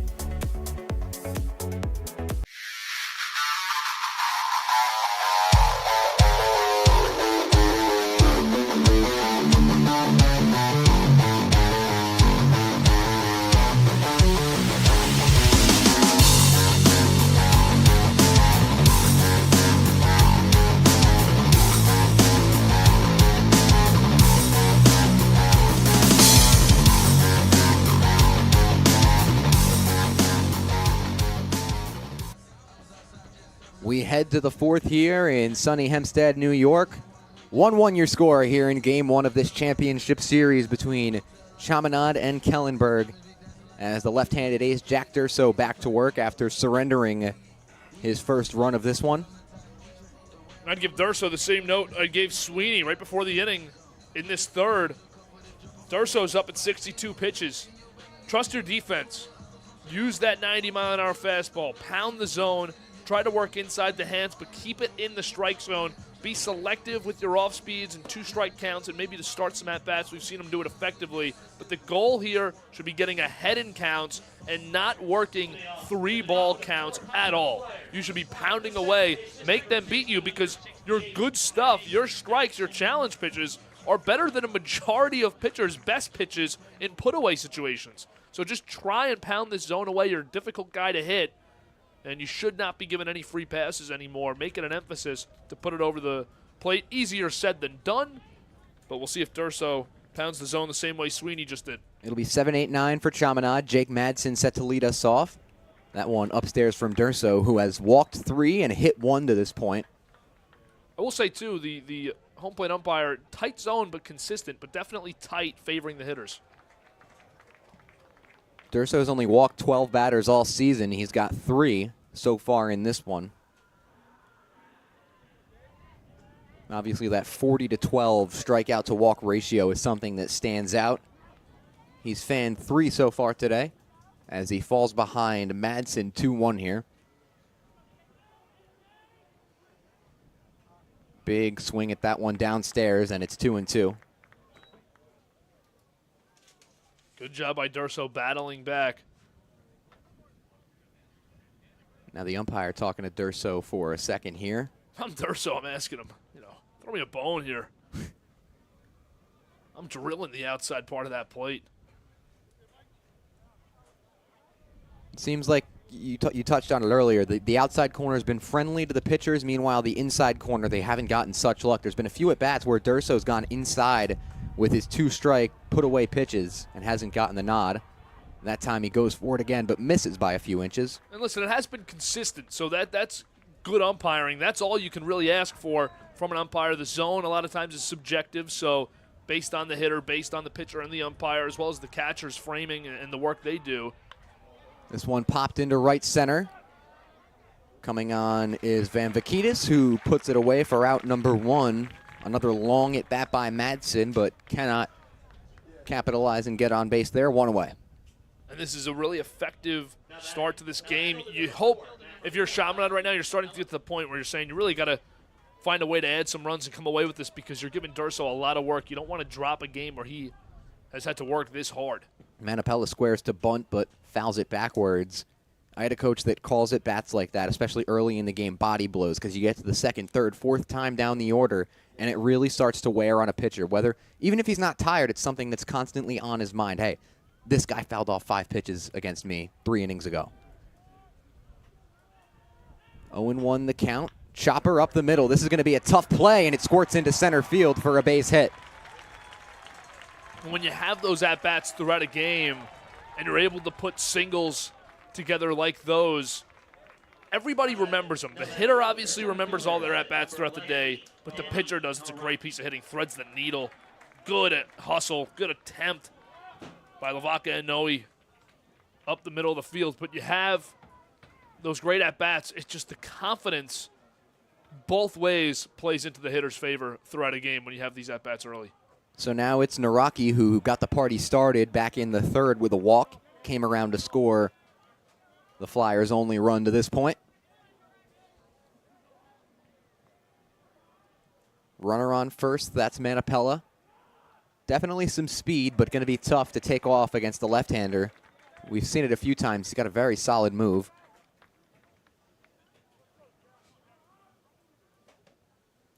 2-0 the count on Naraki once again. Durso falling behind the Chaminade batter. And 3-0 now. Naraki will surely get the take here. Durso just doesn't have the control right now that he's used to. Still dangerous, still been so tough to hit. 1 run allowed in this game, but he's definitely battling. 3-0. And that one on the corner for strike one. Durso going to need to bounce back in a big way here to keep this game where it is.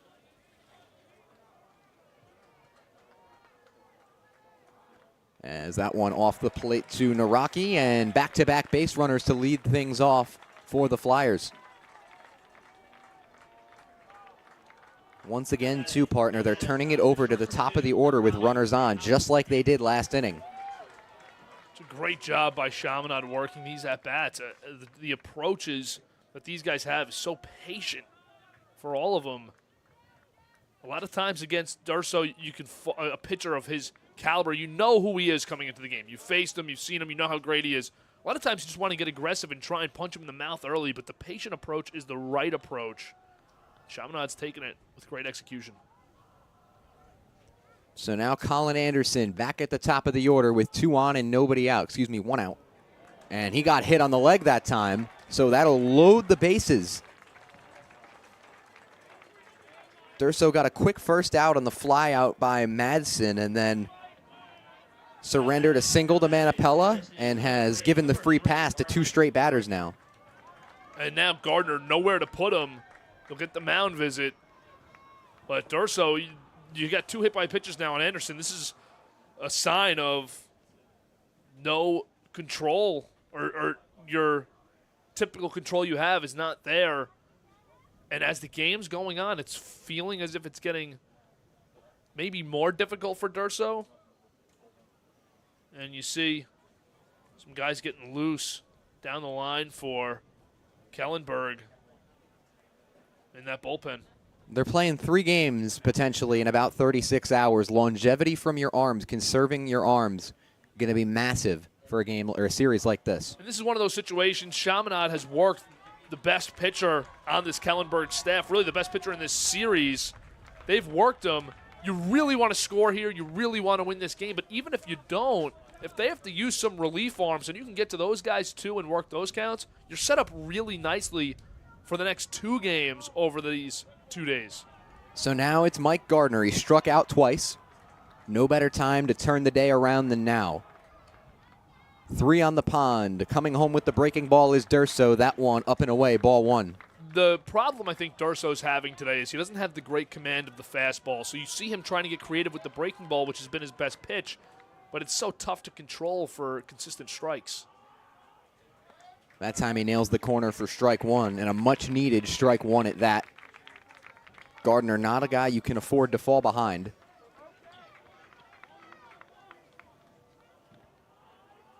Here comes Durso again. Breaking ball. Nails the outer half. Fantastic pitch to move the count to 1-2 on Gardner. That bit in, you got to give Cotto credit behind the plate.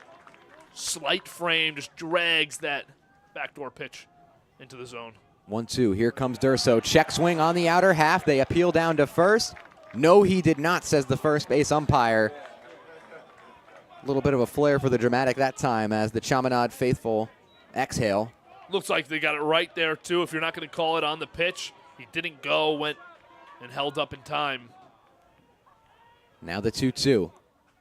Gardner just fights that one off behind the plate. This is quickly turning into a battle. It's what you're looking for, too, in these at-bats for Gardner. Just keep grinding, live to see another pitch. It's been the story against Durso. 2-2 the count, fly ball out of play.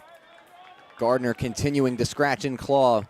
Looks like the corner is playing a little bit up for Kellenberg, attempting to cut that run at home and possibly work a double play. The first baseman, Valdez, up on the grass. Durso with another 2-2. Strike three on the corner. Gardner down looking. That's his third strikeout of the day. Big time pitch from Jack Durso. Going to see it get inside. It's an off-speed pitch. And most of the off-speed pitches he's throwing have that slider action moving from left to right, but instead there it's more of a 12-6 on the break. And Nolan Fernandez wastes no time driving this one out to left. It is playable for the left fielder, Langner. And that time, Jack Durso sails himself into dangerous waters, but gets a little bit of help from his defense and himself, trying to find his footing here as we head to the bottom of the fourth, right here on the Varsity Media Sports Network.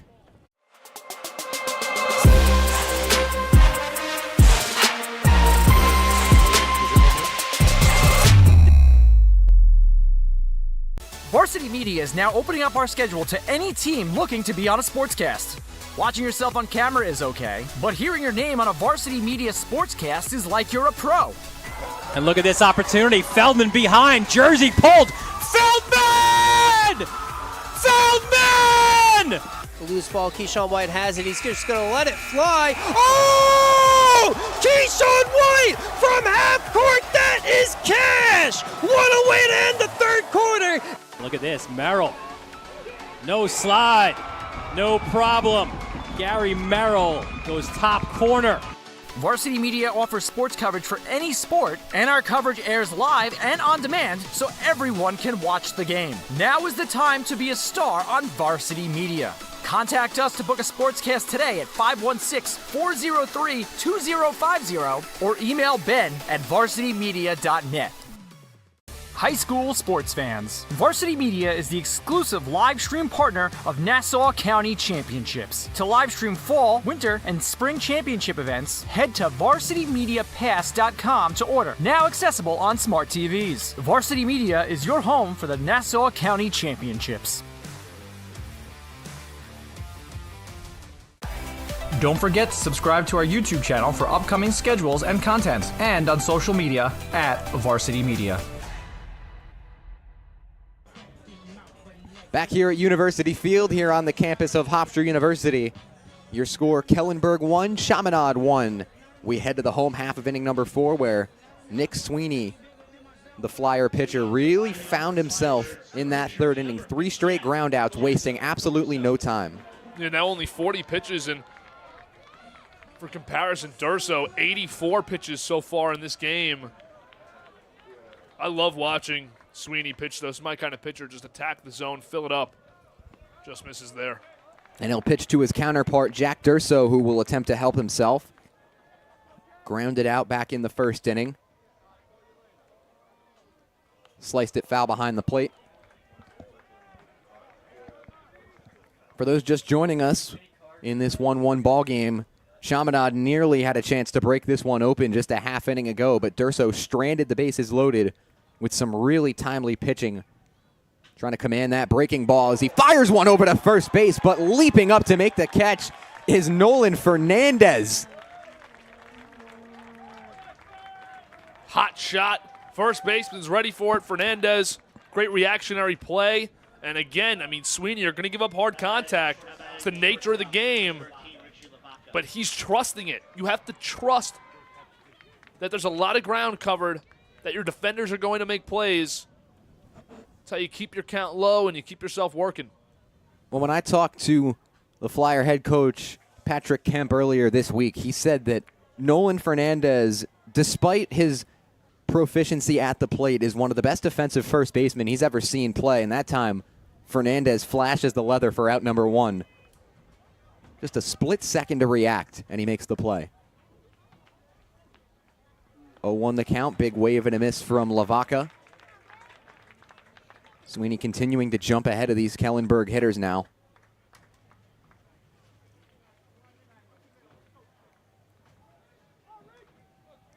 Sweeney looking for the put-away pitch now. 0-2. Grounder, left side, coming on to make the play is the third baseman, NSCHSAA, and he fires over in time for out number 2. Sweeney cruising now.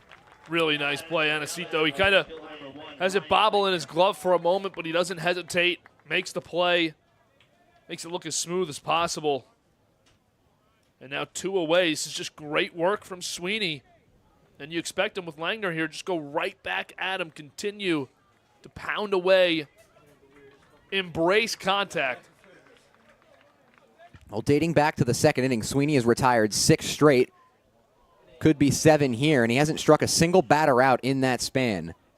Backing up on it is Cashin. No trouble there. Out number 3, and a seamless 4th inning for Nick Sweeney, who's really settling into this one. 1-1 your score. It'll be Chaminade at the bat when we come back here on the Varsity Media Sports Network. You're watching the Varsity Media Sports Network, the home for New York high school sports. Hey parents, Varsity Media is now offering ISO video of just your athlete. Why settle for the wide angle that shows every player on the field? With our ISO video, your athlete is front and center the entire game. This footage will help in creating highlight videos for college coaches to better pinpoint your athlete's play on the field. Watching our video will help your athlete improve progressively throughout the season and may lead to a college scholarship. Varsity Media is now booking ISO videos for the fall, but spots are limited. Contact us today for football, soccer, field hockey, and volleyball by calling 516-403-2050 or emailing ben@varsitymedia.net. For the latest news in high school sports, be sure to check out varsitymedia.net or follow us on social media at Varsity Media. Parents, your support means everything to your athletes and to us at Varsity Media. To help us continue bringing you the best YouTube coverage of high school sports on Long Island, we invite business owners to consider a sponsorship on our broadcasts. If you own a business, consider a sponsorship for your athlete's team. It's a great way to show support, gain visibility, and keep the coverage going strong. Join us in making a difference. Contact Varsity Media today to learn more about broadcast sponsorship opportunities by emailing ben@varsitymedia.net. Back here in Hempstead, CHSAA championships for those just joining us. Your score 1-1, Chaminade and Kellenberg. Back to work is Jack Durso, who deals to the right fielder Colin Cashin. But right now, 84 pitches and making 85 on that first one for Durso. He's got to have a quick inning here. 0-1 skips in there for ball number 1. It's been a tale of 2 pitchers here in the last couple innings. Sweeney has thrown just 16 pitches in his last 2 innings. He's retired 7 straight without a single strikeout. Meanwhile, Durso has hit 2 batters, walked 4, and seemingly had to deal with runners on base every inning thus far. 2-2 the count on Cashin after the breaking ball misses outside. That's been his go-to pitch all day long. That curveball on the outer half. Home with the fastball that time. It's chopped up the first base line, but foul. Got 2 arms up in the pen for Kellenberg. And the same cannot be said for Chaminade, who has to feel really good about where Sweeney's at right now. 47 pitches for Sweeney through 4 innings. 2-2 the count on Cashin. Durso trying to get off on the right foot here. Ground ball left side, but this one drifting towards the coach's box. Durso, though, today, you got to give him credit. He's made a lot of big pitches.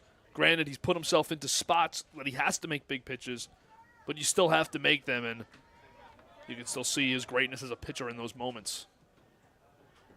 Fouled up the right side again, and you'd have to assume with the pitch count approaching the 90s, if he works into trouble this inning, he won't be around to finish it with 2 arms up in the pen. Absolutely, and he's got to be frustrated because Chaminade's just taken away so many of his good put-away pitches. And as difficult as it seemed, the count now 3-2 on Cashin, as difficult as it seemed, he's still only given up 1 run. He's been fantastic with runners in scoring position. 3-2 home, fly ball, short center field. 3 players converging on it, and this one falls in the Bermuda Triangle. Nobody made the call as an unorthodox base hit will be awarded to Colin Cashin, and a leadoff single for Chaminade. It looked like Noe was in the best position to make the play, but he looks up at it and he covers his eyes as if the sun blinded him for a moment, and then he moves around for another second or two, and it looks like just from where we're standing, he had no idea where the ball was. Tough play. Now squaring to bunt is NSCHSAA. We saw this from him earlier. He laid down a beautiful sacrifice back in the second. I like the idea. You got a good runner in the batter's box. If he puts down a good bunt, you could get an infield single out of it. Squares again. Charging is the third baseman, Kasha. No play at second. Flawless execution once again from NSCHSAA, who does the job to a T. Yeah, and you get the job done. Ideally, you want to get up that first base side, but tough for a righty sometimes to push something up the first base line. So that brings up Connor Meehan, who came up with the bases loaded back in the third but could not capitalize. He'll once again operate with a runner in scoring position. The key for Chaminade in this one, as I alluded to moments ago, has been finishing innings. They've loaded the bases. They've gotten runners where they needed to be, but timely hitting has eluded them outside of an RBI single from Fernandez. And the way this game's gone, 2 or 3 runs is probably going to win it in this game. So you already have one. How can one of these teams scrape across that extra run to give you a lead? 1-1 the count now on Meehan, who has the most difficult matchup of all the Chaminade hitters, lefty-lefty against the hard-throwing Durso. After that off-speed away, I'm going to try and jam him up inside with the fastball. Keep it in the zone. Try and pound it in. The 1-1 in there for strike 2. That time it just runs onto the inside corner. Goes off-speed in right there. I'd, go right back inside. Whatever pitch you want to go to. It's just a tough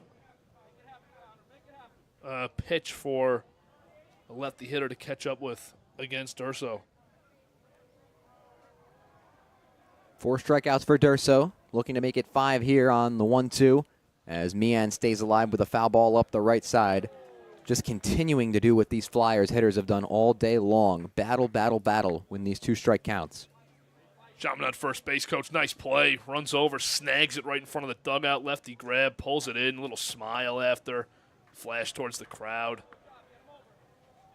Here's the 1-2 upstairs. Just hasn't quite had the command of the fastball that you would have hoped and that he's had all season long.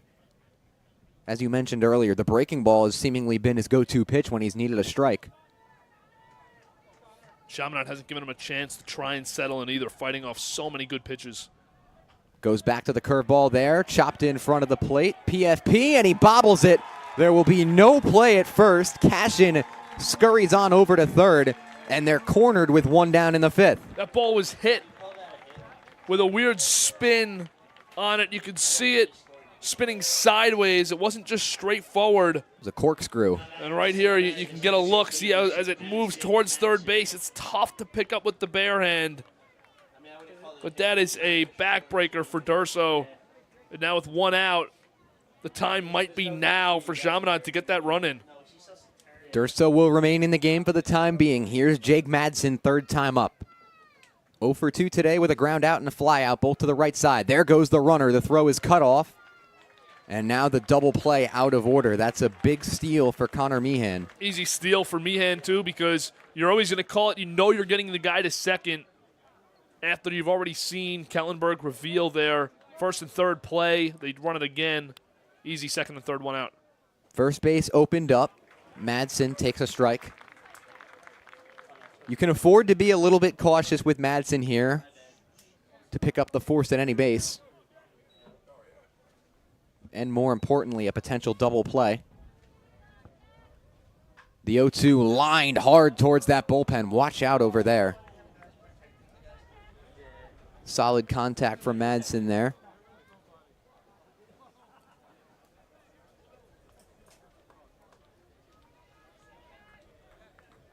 Durso once again searching for that knockout punch, that put-away pitch that he hasn't quite found yet today. Little nubber up the middle. That one gets down. The run comes home to score. They will get him at first base. But Jake Madsen does the job and drives home a run. Chaminade has their first lead of the game. And Madsen, traditionally, he's a soft contact guy. He's only got a 721 OPS on the year, 321 slug, but the on-base percentage 400. So you can expect a good at-bats. You get one right there, and he puts it right over Durso. And now I think Durso will see the end of his day. And I think you get Resiger to come in. And that will do it for Durso. The book's still open on him, obviously, with Mian on third base and 2 out. As we will head to a break here in game number 1. Chaminade on top 2-1. When we come back, it'll be Resiger in an attempt to close things out here. You're watching the CHSAA Championships on the Varsity Media Sports Network. This is Jalen Brunson. You're watching Varsity Media.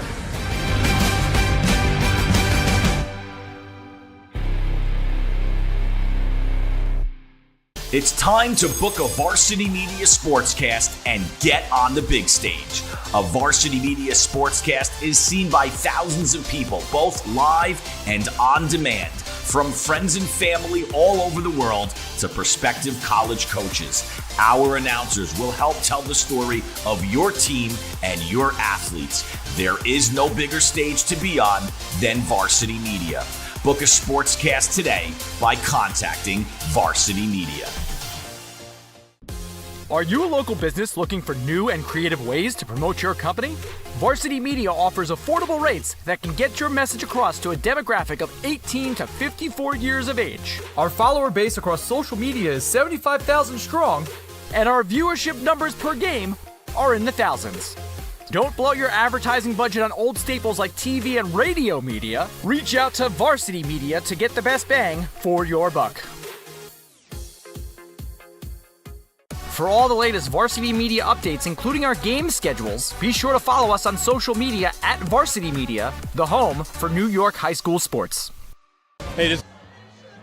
Back here in Hempstead, the day is done for the Firebird ace, Durso. He gives way to their most reliable bullpen arm in Eric Resiger, a guy that we were under the impression could have been the Game 2 starter. Instead, he comes in here in an attempt to keep Chaminade at bay here in game number 1. Sporting a 2.3 ERA on the season, struck out 23 and walked 4. You know what you're going to get from Resiger. He loves to pound the strike zone. And you understand now just how much Kellenberg values this game. You go down 2-1 with another game today afterwards, but you're in the championship and you don't want to waste an opportunity in a one-run game. And the first batter he faces will not be Matthew Manapella. Instead, in his place is Noah Kim, the outfielder. Kim in his junior season. Tough spot to come in here as Resiger blows the fastball by him, and it's 0-2. Resiger gives you a much different look. He's not the tall, lanky lefty. He's more of the compact left-handed. He's going low with his delivery, and it's a fast delivery, powerful delivery. He toes the far left side of the rubber as he misses away that time. A lot of movement in that delivery. You could see him hopping off the mound with every pitch. 1-2 the count on Kim. Every hitter has a preference of what they like to see from a pitcher, but this might be a tougher delivery. There's a strike 3. The catcher will have to gather and throw on to first. Kim nearly beat the throw. That would have allowed a run to come home, but nonetheless, Resiger comes in and shuts the door to keep the score at 2-1. So now Chaminade with a lead for the first time today. They'll turn it back to Nick Sweeney when we come back right here on the Varsity Media Sports Network. Hey, this is Doc Gooden, and you're watching Varsity Media.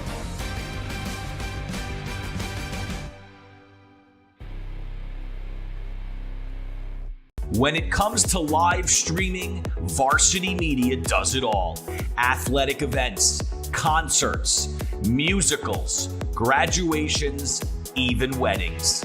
Trust Varsity Media when it comes to your live stream events. Contact us today to learn more about Varsity Media's live streaming services at 516-403-2050 or email ben@varsitymedia.net.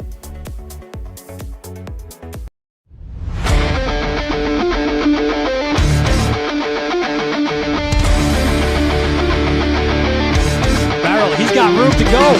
Merrill towards the end zone. Lost his lid. Touchdown! JJ Damo, face on, stay on athlete. Controlling the face-off X 3 in a row now.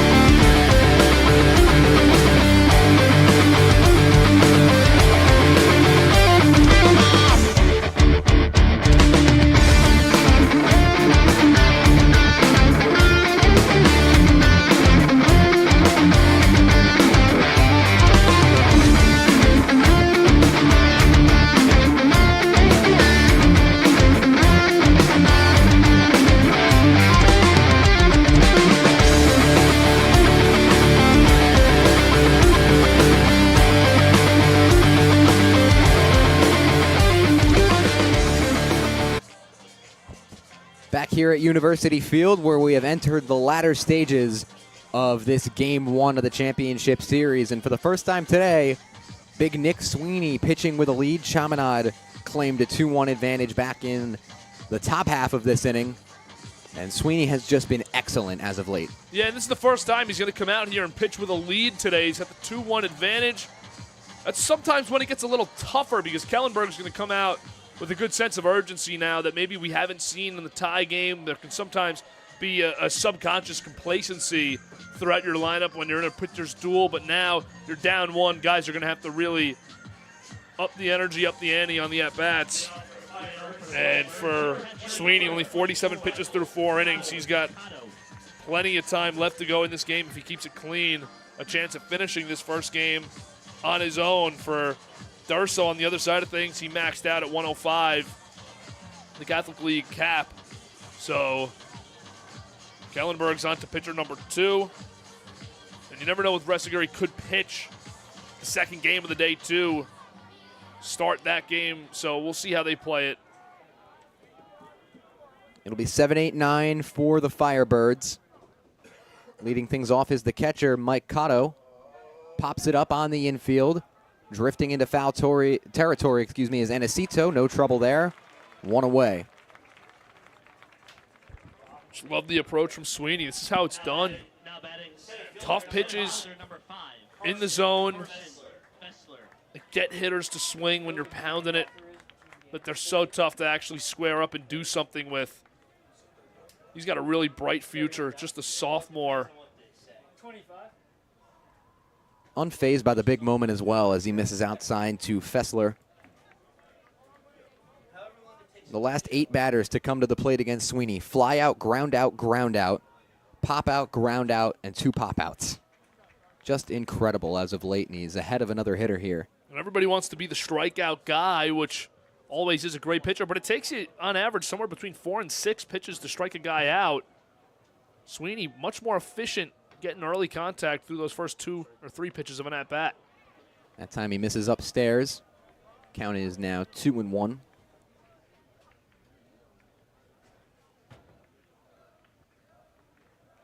Fessler singled and drove in a run back in the second, and he stays hot with a sharp liner into left field there.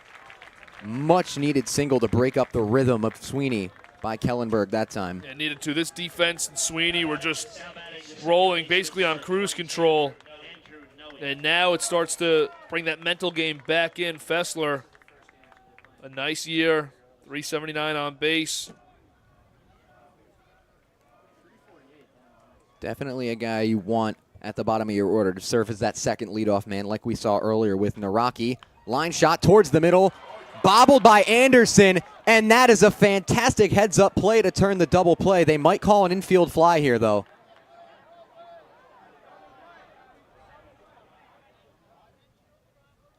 The call is out on the field. Anderson knocks that one down seemingly on purpose, steps on second, and throws over to first. And I think right now that Kellenberg is arguing that it should be an infield fly call with the force at second base. And you have on the other side, Chaminade arguing that it should not be an infield fly with a man only on first. I thought that was only in effect when it was first and second. It typically is. This is definitely a unique call on an infield fly on a line drive up the middle. So nonetheless, it's turned back over to the top of the order for Mariano Kasha, man the coaching staff affectionately refers to as Mario.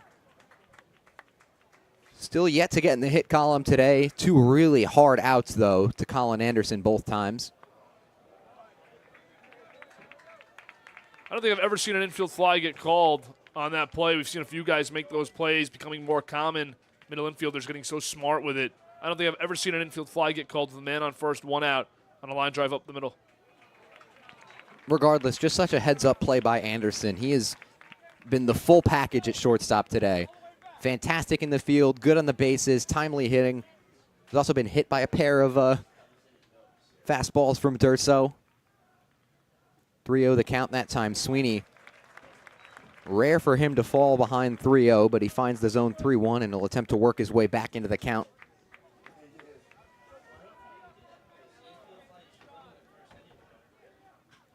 Fly ball right field. Going back on it is Cashin, drifting towards the line and making the play on the run. That one just continued to slice into foul territory, but a good read on it had Cashin, and we go into the 6th here. Chaminade still clinging to a 2-1 lead right here on the Varsity Media Sports Network.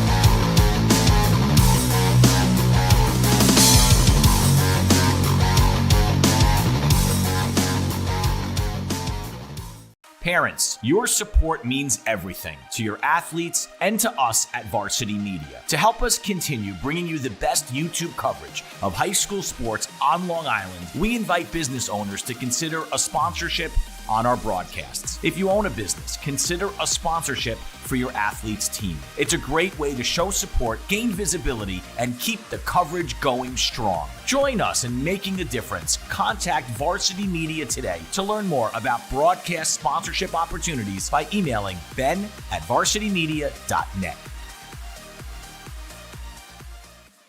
You're watching Varsity Media, New York's high school sports network. Back here for game 1 of the CHSAA championships here at Hofstra University, where back on the mound for his 2nd inning of work is the big left-hander Eric Ressiger. Faced 1 batter, struck him out with a runner on 3rd. Now we'll operate against the number 9 hitter, Danny Naraki, who's had a very solid day with a pair of walks and a run. Yeah, Kellenberg's in an interesting situation here because you've now used Durso and Ressiger, arguably your 2 best guys, and you have another game coming up after this, and you're trailing 2-1. You're going all in to win this game, and you still have 6 outs to work with. But this is definitely not going the way that they were planning. Ressiger looks good, though. Yeah, he's continued to pound the zone, and he's got a much quicker delivery than his predecessor, Durso. Just 2 different styles on the mound. As you can see, he's right back on the rubber already. Well, final line on Durso. Pitched 4 2/3. Surrendered 6 hits, 2 runs, both of which are earned. We've seen a couple different looks from Ressiger on his windup, too. Some quick pitch mixes. And a very choppy windup. Yeah, unique delivery. He toes the far left side of the rubber, which has to make it very difficult against a right-handed batter like Naraki here. Ball's coming from a really odd angle. 2-2 the count, that one. A 58-footer bounces in there to run it full. He's very quick motion from the time he takes the ball out of his glove to the time it's delivered. Back to work again. Here comes the payoff. Naraki pops it up. Playable for Valdez, who drifts towards the dugout, and this time has plenty of room. One down here in the 6th. Ressiger can get to 105 pitches throughout the day, so if he throws 35, 40 pitches to close out this game, you could give him the opener role in the second game. That's so difficult, though, too, and it would be a testament because you got to get ready, pitch, then you have the lull in between games, which we presume is typically about 30 minutes, and then get ready again. It's something that's so difficult to do. Here's Anderson with a little flare into right field. Coming on is Vamakidis, and that one gets by him. Anderson cruising into second where he is held up, and it's a very odd double as Vamakidis came on, looked to make the diving play, but that one gets under his glove and rolls all the way to the wall. It looked like Vamakidis got a piece of it with his glove, too. We'll take another look here, but if he didn't, that ball died only about 15 feet behind his dive. He did a nice job getting up and recovering. Lucky that Anderson didn't turn that into a triple because he's got great speed, he's a great base runner, but now this is a huge insurance run on second base for Chaminade. If that's a turf outfield, that ball's probably still rolling. Very fortunate there that one just kind of died, like you said, 15 feet behind where Vamakidis ended up laying out. So now a runner in scoring position and one out for Mike Gardner, who has had a rough go of it so far with 3 strikeouts, but he's been one of their most consistent hitters all season long. You know, it's only a matter of time till he gets going. Takes outside. That's ball number 1.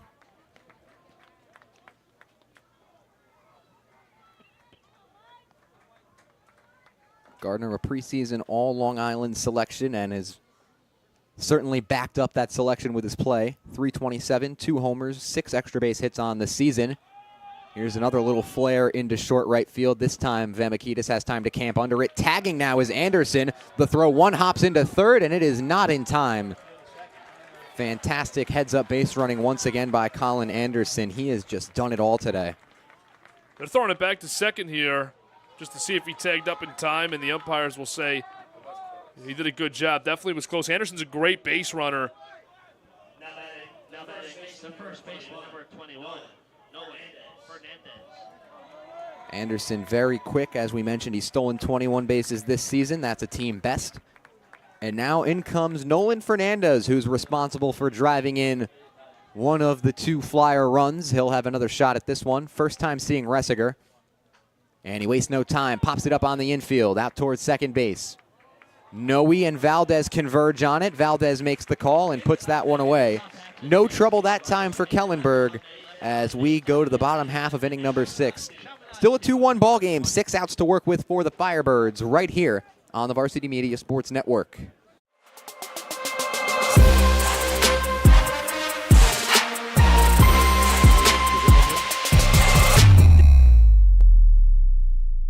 Varsity Media is now opening up our schedule to any team looking to be on a sportscast.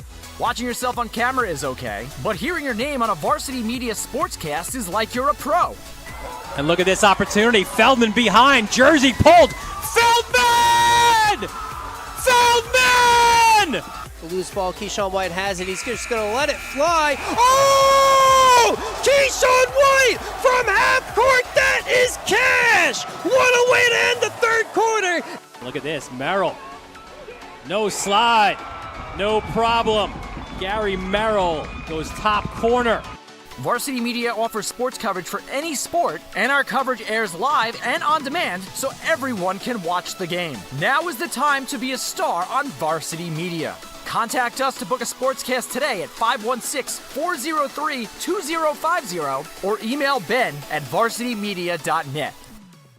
High school sports fans, Varsity Media is the exclusive live stream partner of Nassau County Championships. To live stream fall, winter, and spring championship events, head to varsitymediapass.com to order. Now accessible on smart TVs. Varsity Media is your home for the Nassau County Championships.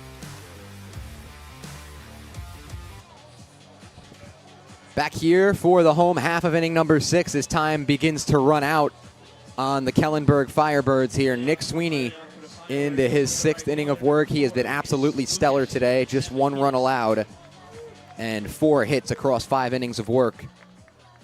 Still not a lot of action in that Chaminade bullpen right now. It looks like it's Sweeney's game to close out, should he continue to pitch the way he's pitched all game long. It's tough now. You get 2, 3, 4 up in this inning in a 1-run game, so Sweeney has a challenge in front of him. Varsity is 1 for 2 on the day with a single and a ground out. Both times he's gone the other way. Pitch count certainly not something that Sweeney needs to worry about at all. It's simply if he has his stuff or not, which we have no reason to believe he doesn't to this point. I was talking about Ressinger maybe pitching the second game. How about Sweeney? His pitch count's so low. Line shot left side. Anderson can't backhand it as it dribbles into left field. A leadoff single for Varsity, exactly what the doctor ordered for Kellenberg. Anderson almost got that on the backhand too. Really good first step, but Kellenberg needed that. We'll get a mound visit here. You wonder.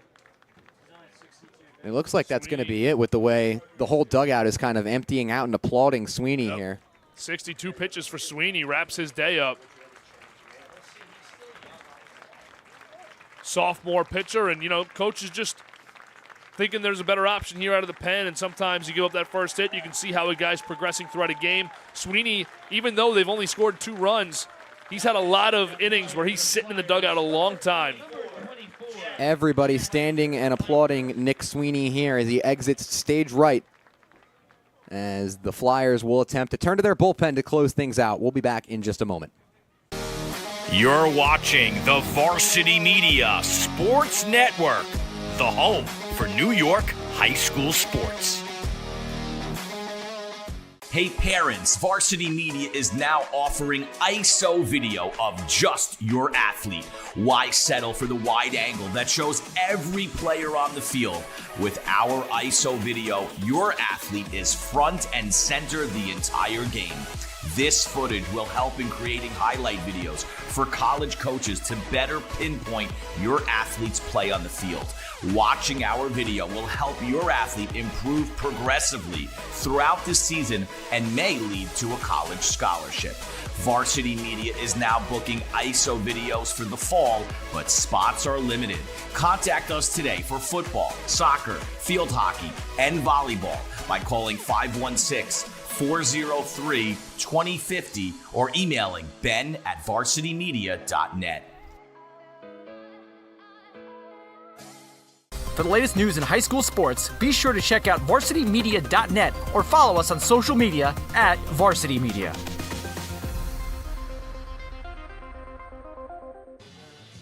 Back here at University Field, where the plot thickens as Nick Sweeney gives way to Chaminade's top bullpen arm in number 24, Jack Pfeiffer, a guy that has been nicknamed by his coaches and teammates as the Bulldog, leads the team with 5 saves, no stranger to pitching in these high-pressure scenarios late in games. 20 1/3 innings pitched. He's only given up 3 runs, 0.8 whip, 1.03 ERA, 8 walks, 17 strikeouts. He's definitely the top bullpen guy, and you look at the decision made by Patrick Kemp in year 1, managing for this game, not thinking about anything beyond that. And I think, you know, it could pay dividends for them. Sweeney, again, a young guy, he's only at 62 pitches, but Kemp knows his players well.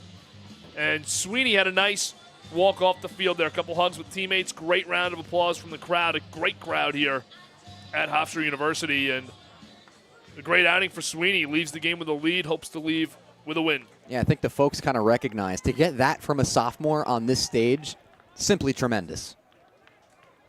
With that being said, though, the book's still open on Sweeney, who went 5+ innings but allowed a leadoff base runner, in which he is responsible for. Pfeiffer home, and he misses downstairs with his first pitch.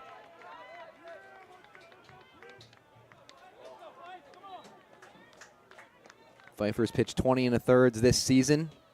Just 3 earned runs allowed. Looking for save number 6 as he dots the outside corner for his first strike. Never easy to come in, inherit a runner, especially if you like pitching out of the windup. He's got to start in the stretch.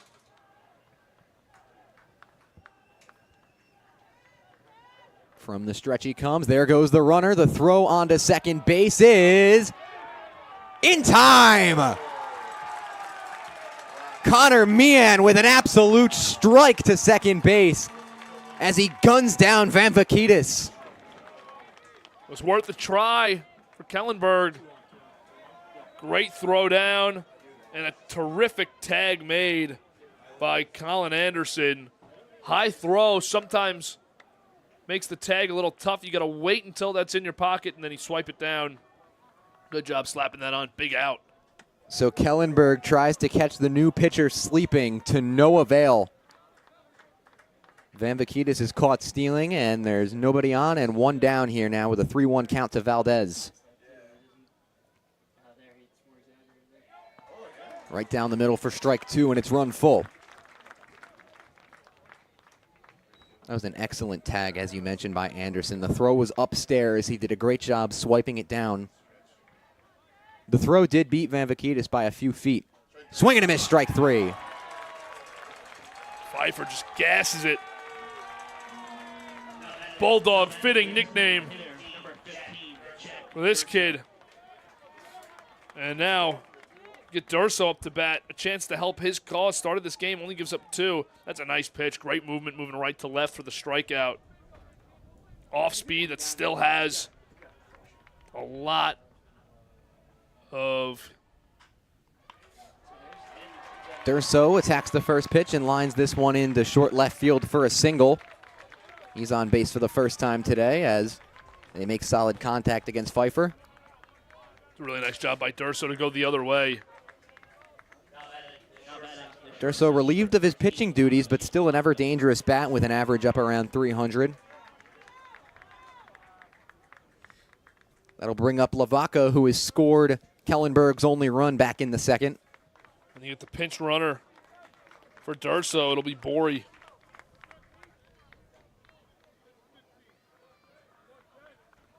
Kellenberg with just 4 outs to work with.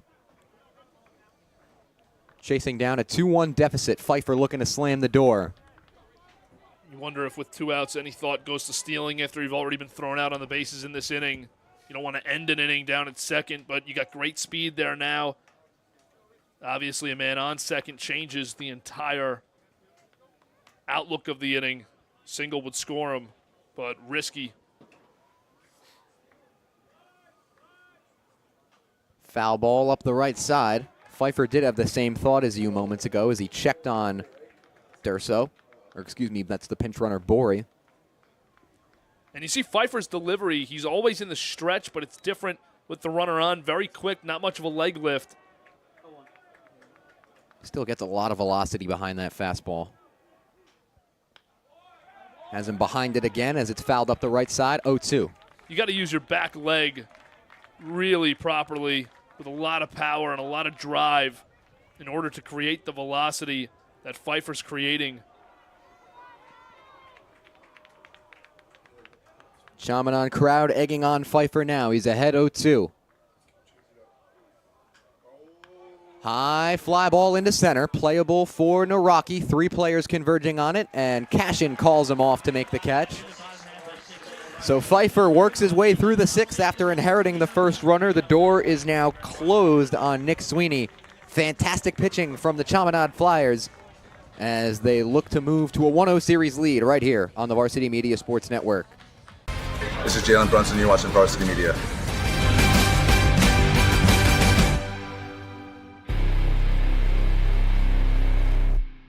It's time to book a Varsity Media Sportscast and get on the big stage.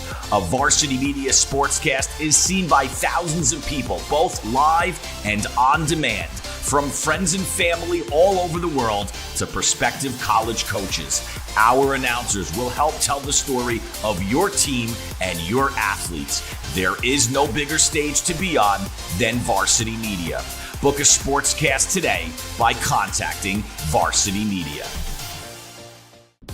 Are you a local business looking for new and creative ways to promote your company? Varsity Media offers affordable rates that can get your message across to a demographic of 18 to 54 years of age. Our follower base across social media is 75,000 strong, and our viewership numbers per game are in the thousands.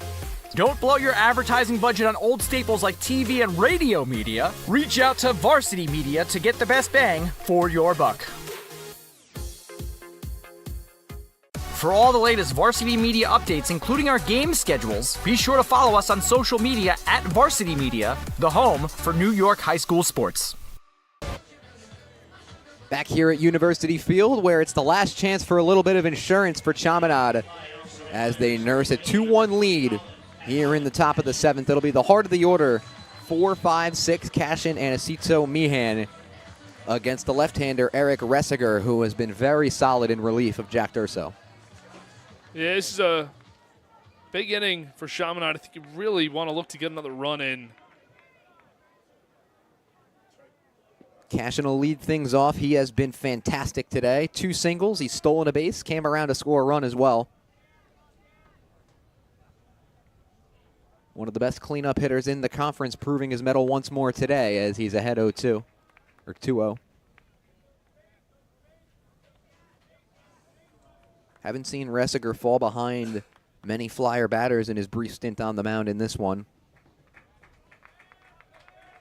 He surrendered a double to Anderson just an inning ago, but was fantastic after that with 3 pop-outs. Yeah, Ressiger doesn't have it right now. Starts 3-0. See if he can get back into it here. And he walks Cashin on 4 straight pitches, none of which were very close. That'll bring up Anacito. One of the team captains who has been tasked with 2 sacrifice bunts today. You get the sense that that could be in order again here. And he squares once more, pulls back on a high fastball.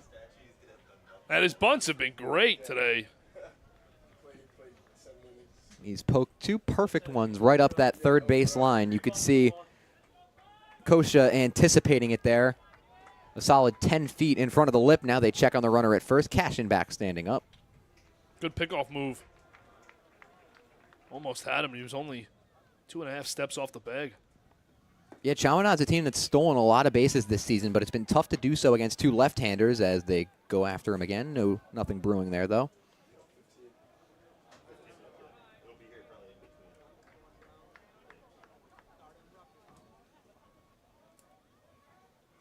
One 1-0 count. Now they deal to Anacito, and he pulls back on a low fastball, 2-0.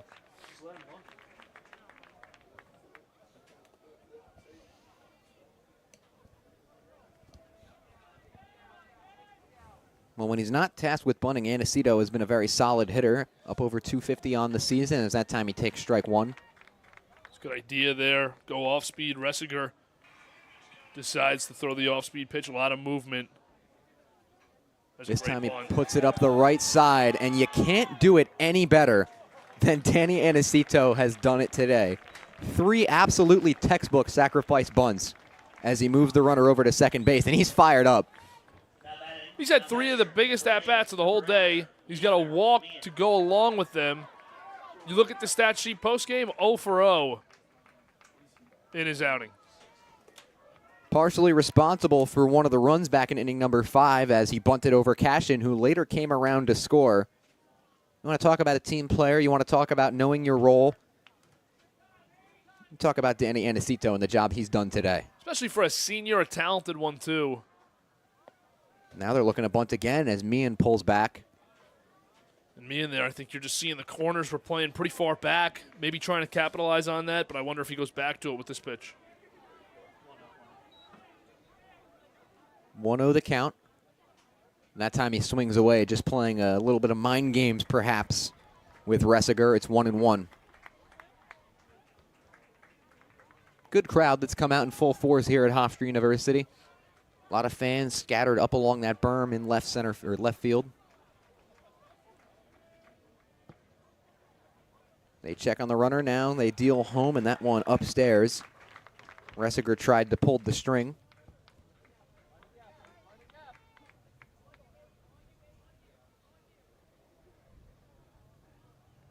A runner in scoring position for the 4th straight inning for Chaminade. Foul ball up the left side as Meehan is behind on the fastball. Great pitchers duel in this game. All 4 pitchers have risen to the occasion of championship baseball. A lot of runners in scoring position that have gone to the dugout unsatisfied. Exactly what you expect in a game like this. Best on best, aces of the staffs on the mound. Every base runner so valuable. Only 3 outs left for Kellenberg on the other side of this. They cannot afford to give up this runner. You get the feeling with the way that these pitchers have gone all day that a run here could be the nail in a coffin. Popped into short center. That time Fessler comes on and makes the call. Good communication by the Firebirds that time to avoid a disaster like the one they saw earlier.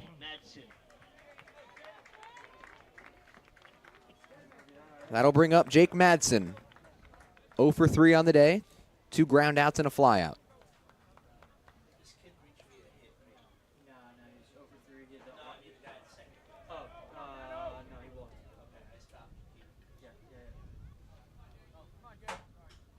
Attacks the first pitch and pops it foul up the right side.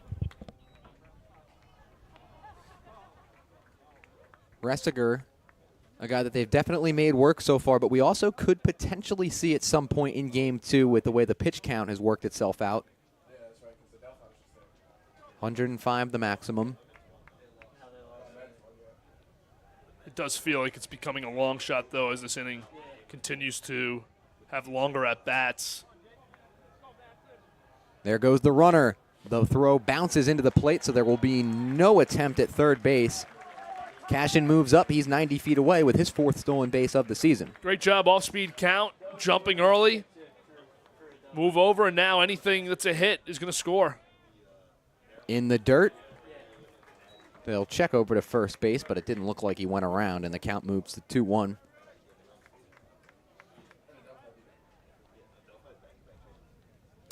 Manapello waits on deck after being pinch hit for back in the 5th.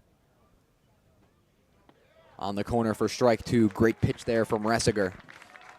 Kind of dusts his man off the plate a bit. And you wonder how careful he is here with a 2-2 count. What's the pitch? Because you don't want to go full, but you want to end this. Looking for the outer half with the breaking ball. Ressiger was halfway towards the dugout, but doesn't get the call. Naturally, the Kellenberg faithful, not in agreement with the home plate umpire. So now it's full. Big payoff pitch coming. Swinging a grounder towards the left side. On comes the shortstop, Lavaca. Throw on the money to first base. Big time play by the shortstop to retire the side.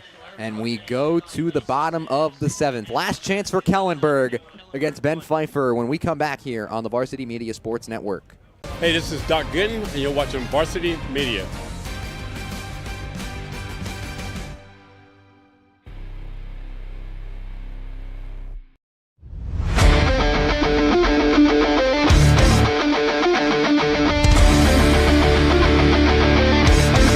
He's got room to go. Merrill towards the end zone. Lost his lid. Touchdown! JJ Damo, face on, stay on athlete. Controlling the faceoff X 3 in a row now.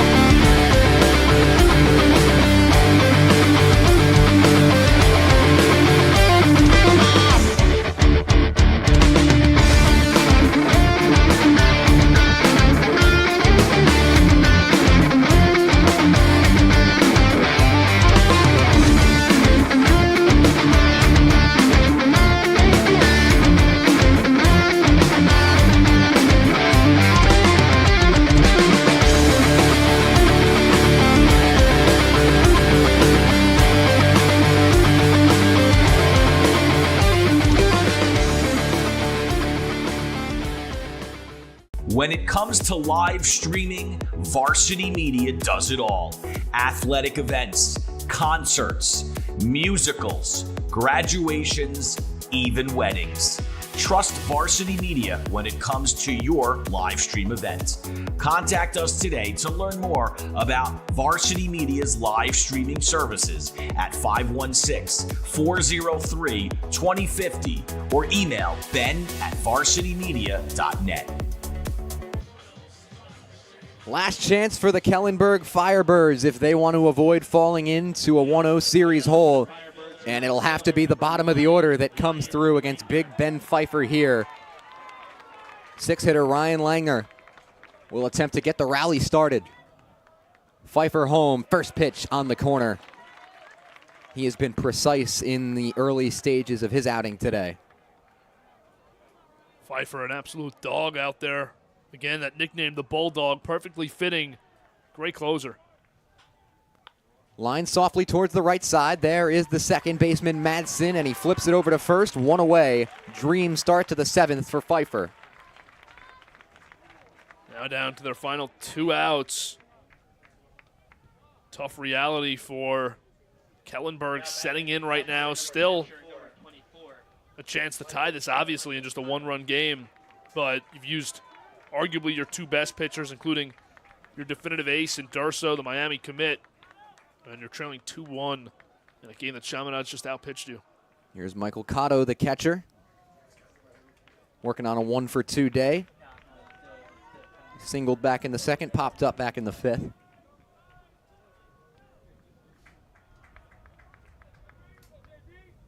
Fessler waits on deck. He's driven in the only Kellenberg run to this point. There's that outside strike that has been getting called all day. Just a bit off the plate, but consistently called today. We've seen it twice in this inning now for Pfeiffer. 1-1 the count. Pfeiffer deals. Ground ball left side. Up on it comes Anderson, and he is ever so sure-handed over there at shortstop. There's 2 away.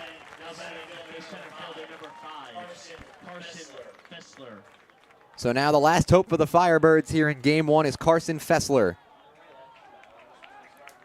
Drove one in back in the second, and then singled in the fifth. He's had an active bat today. Pfeiffer looking for his team best 6th save of the season. None bigger than the one right now. Downstairs, that one bounces in for strike or ball 1.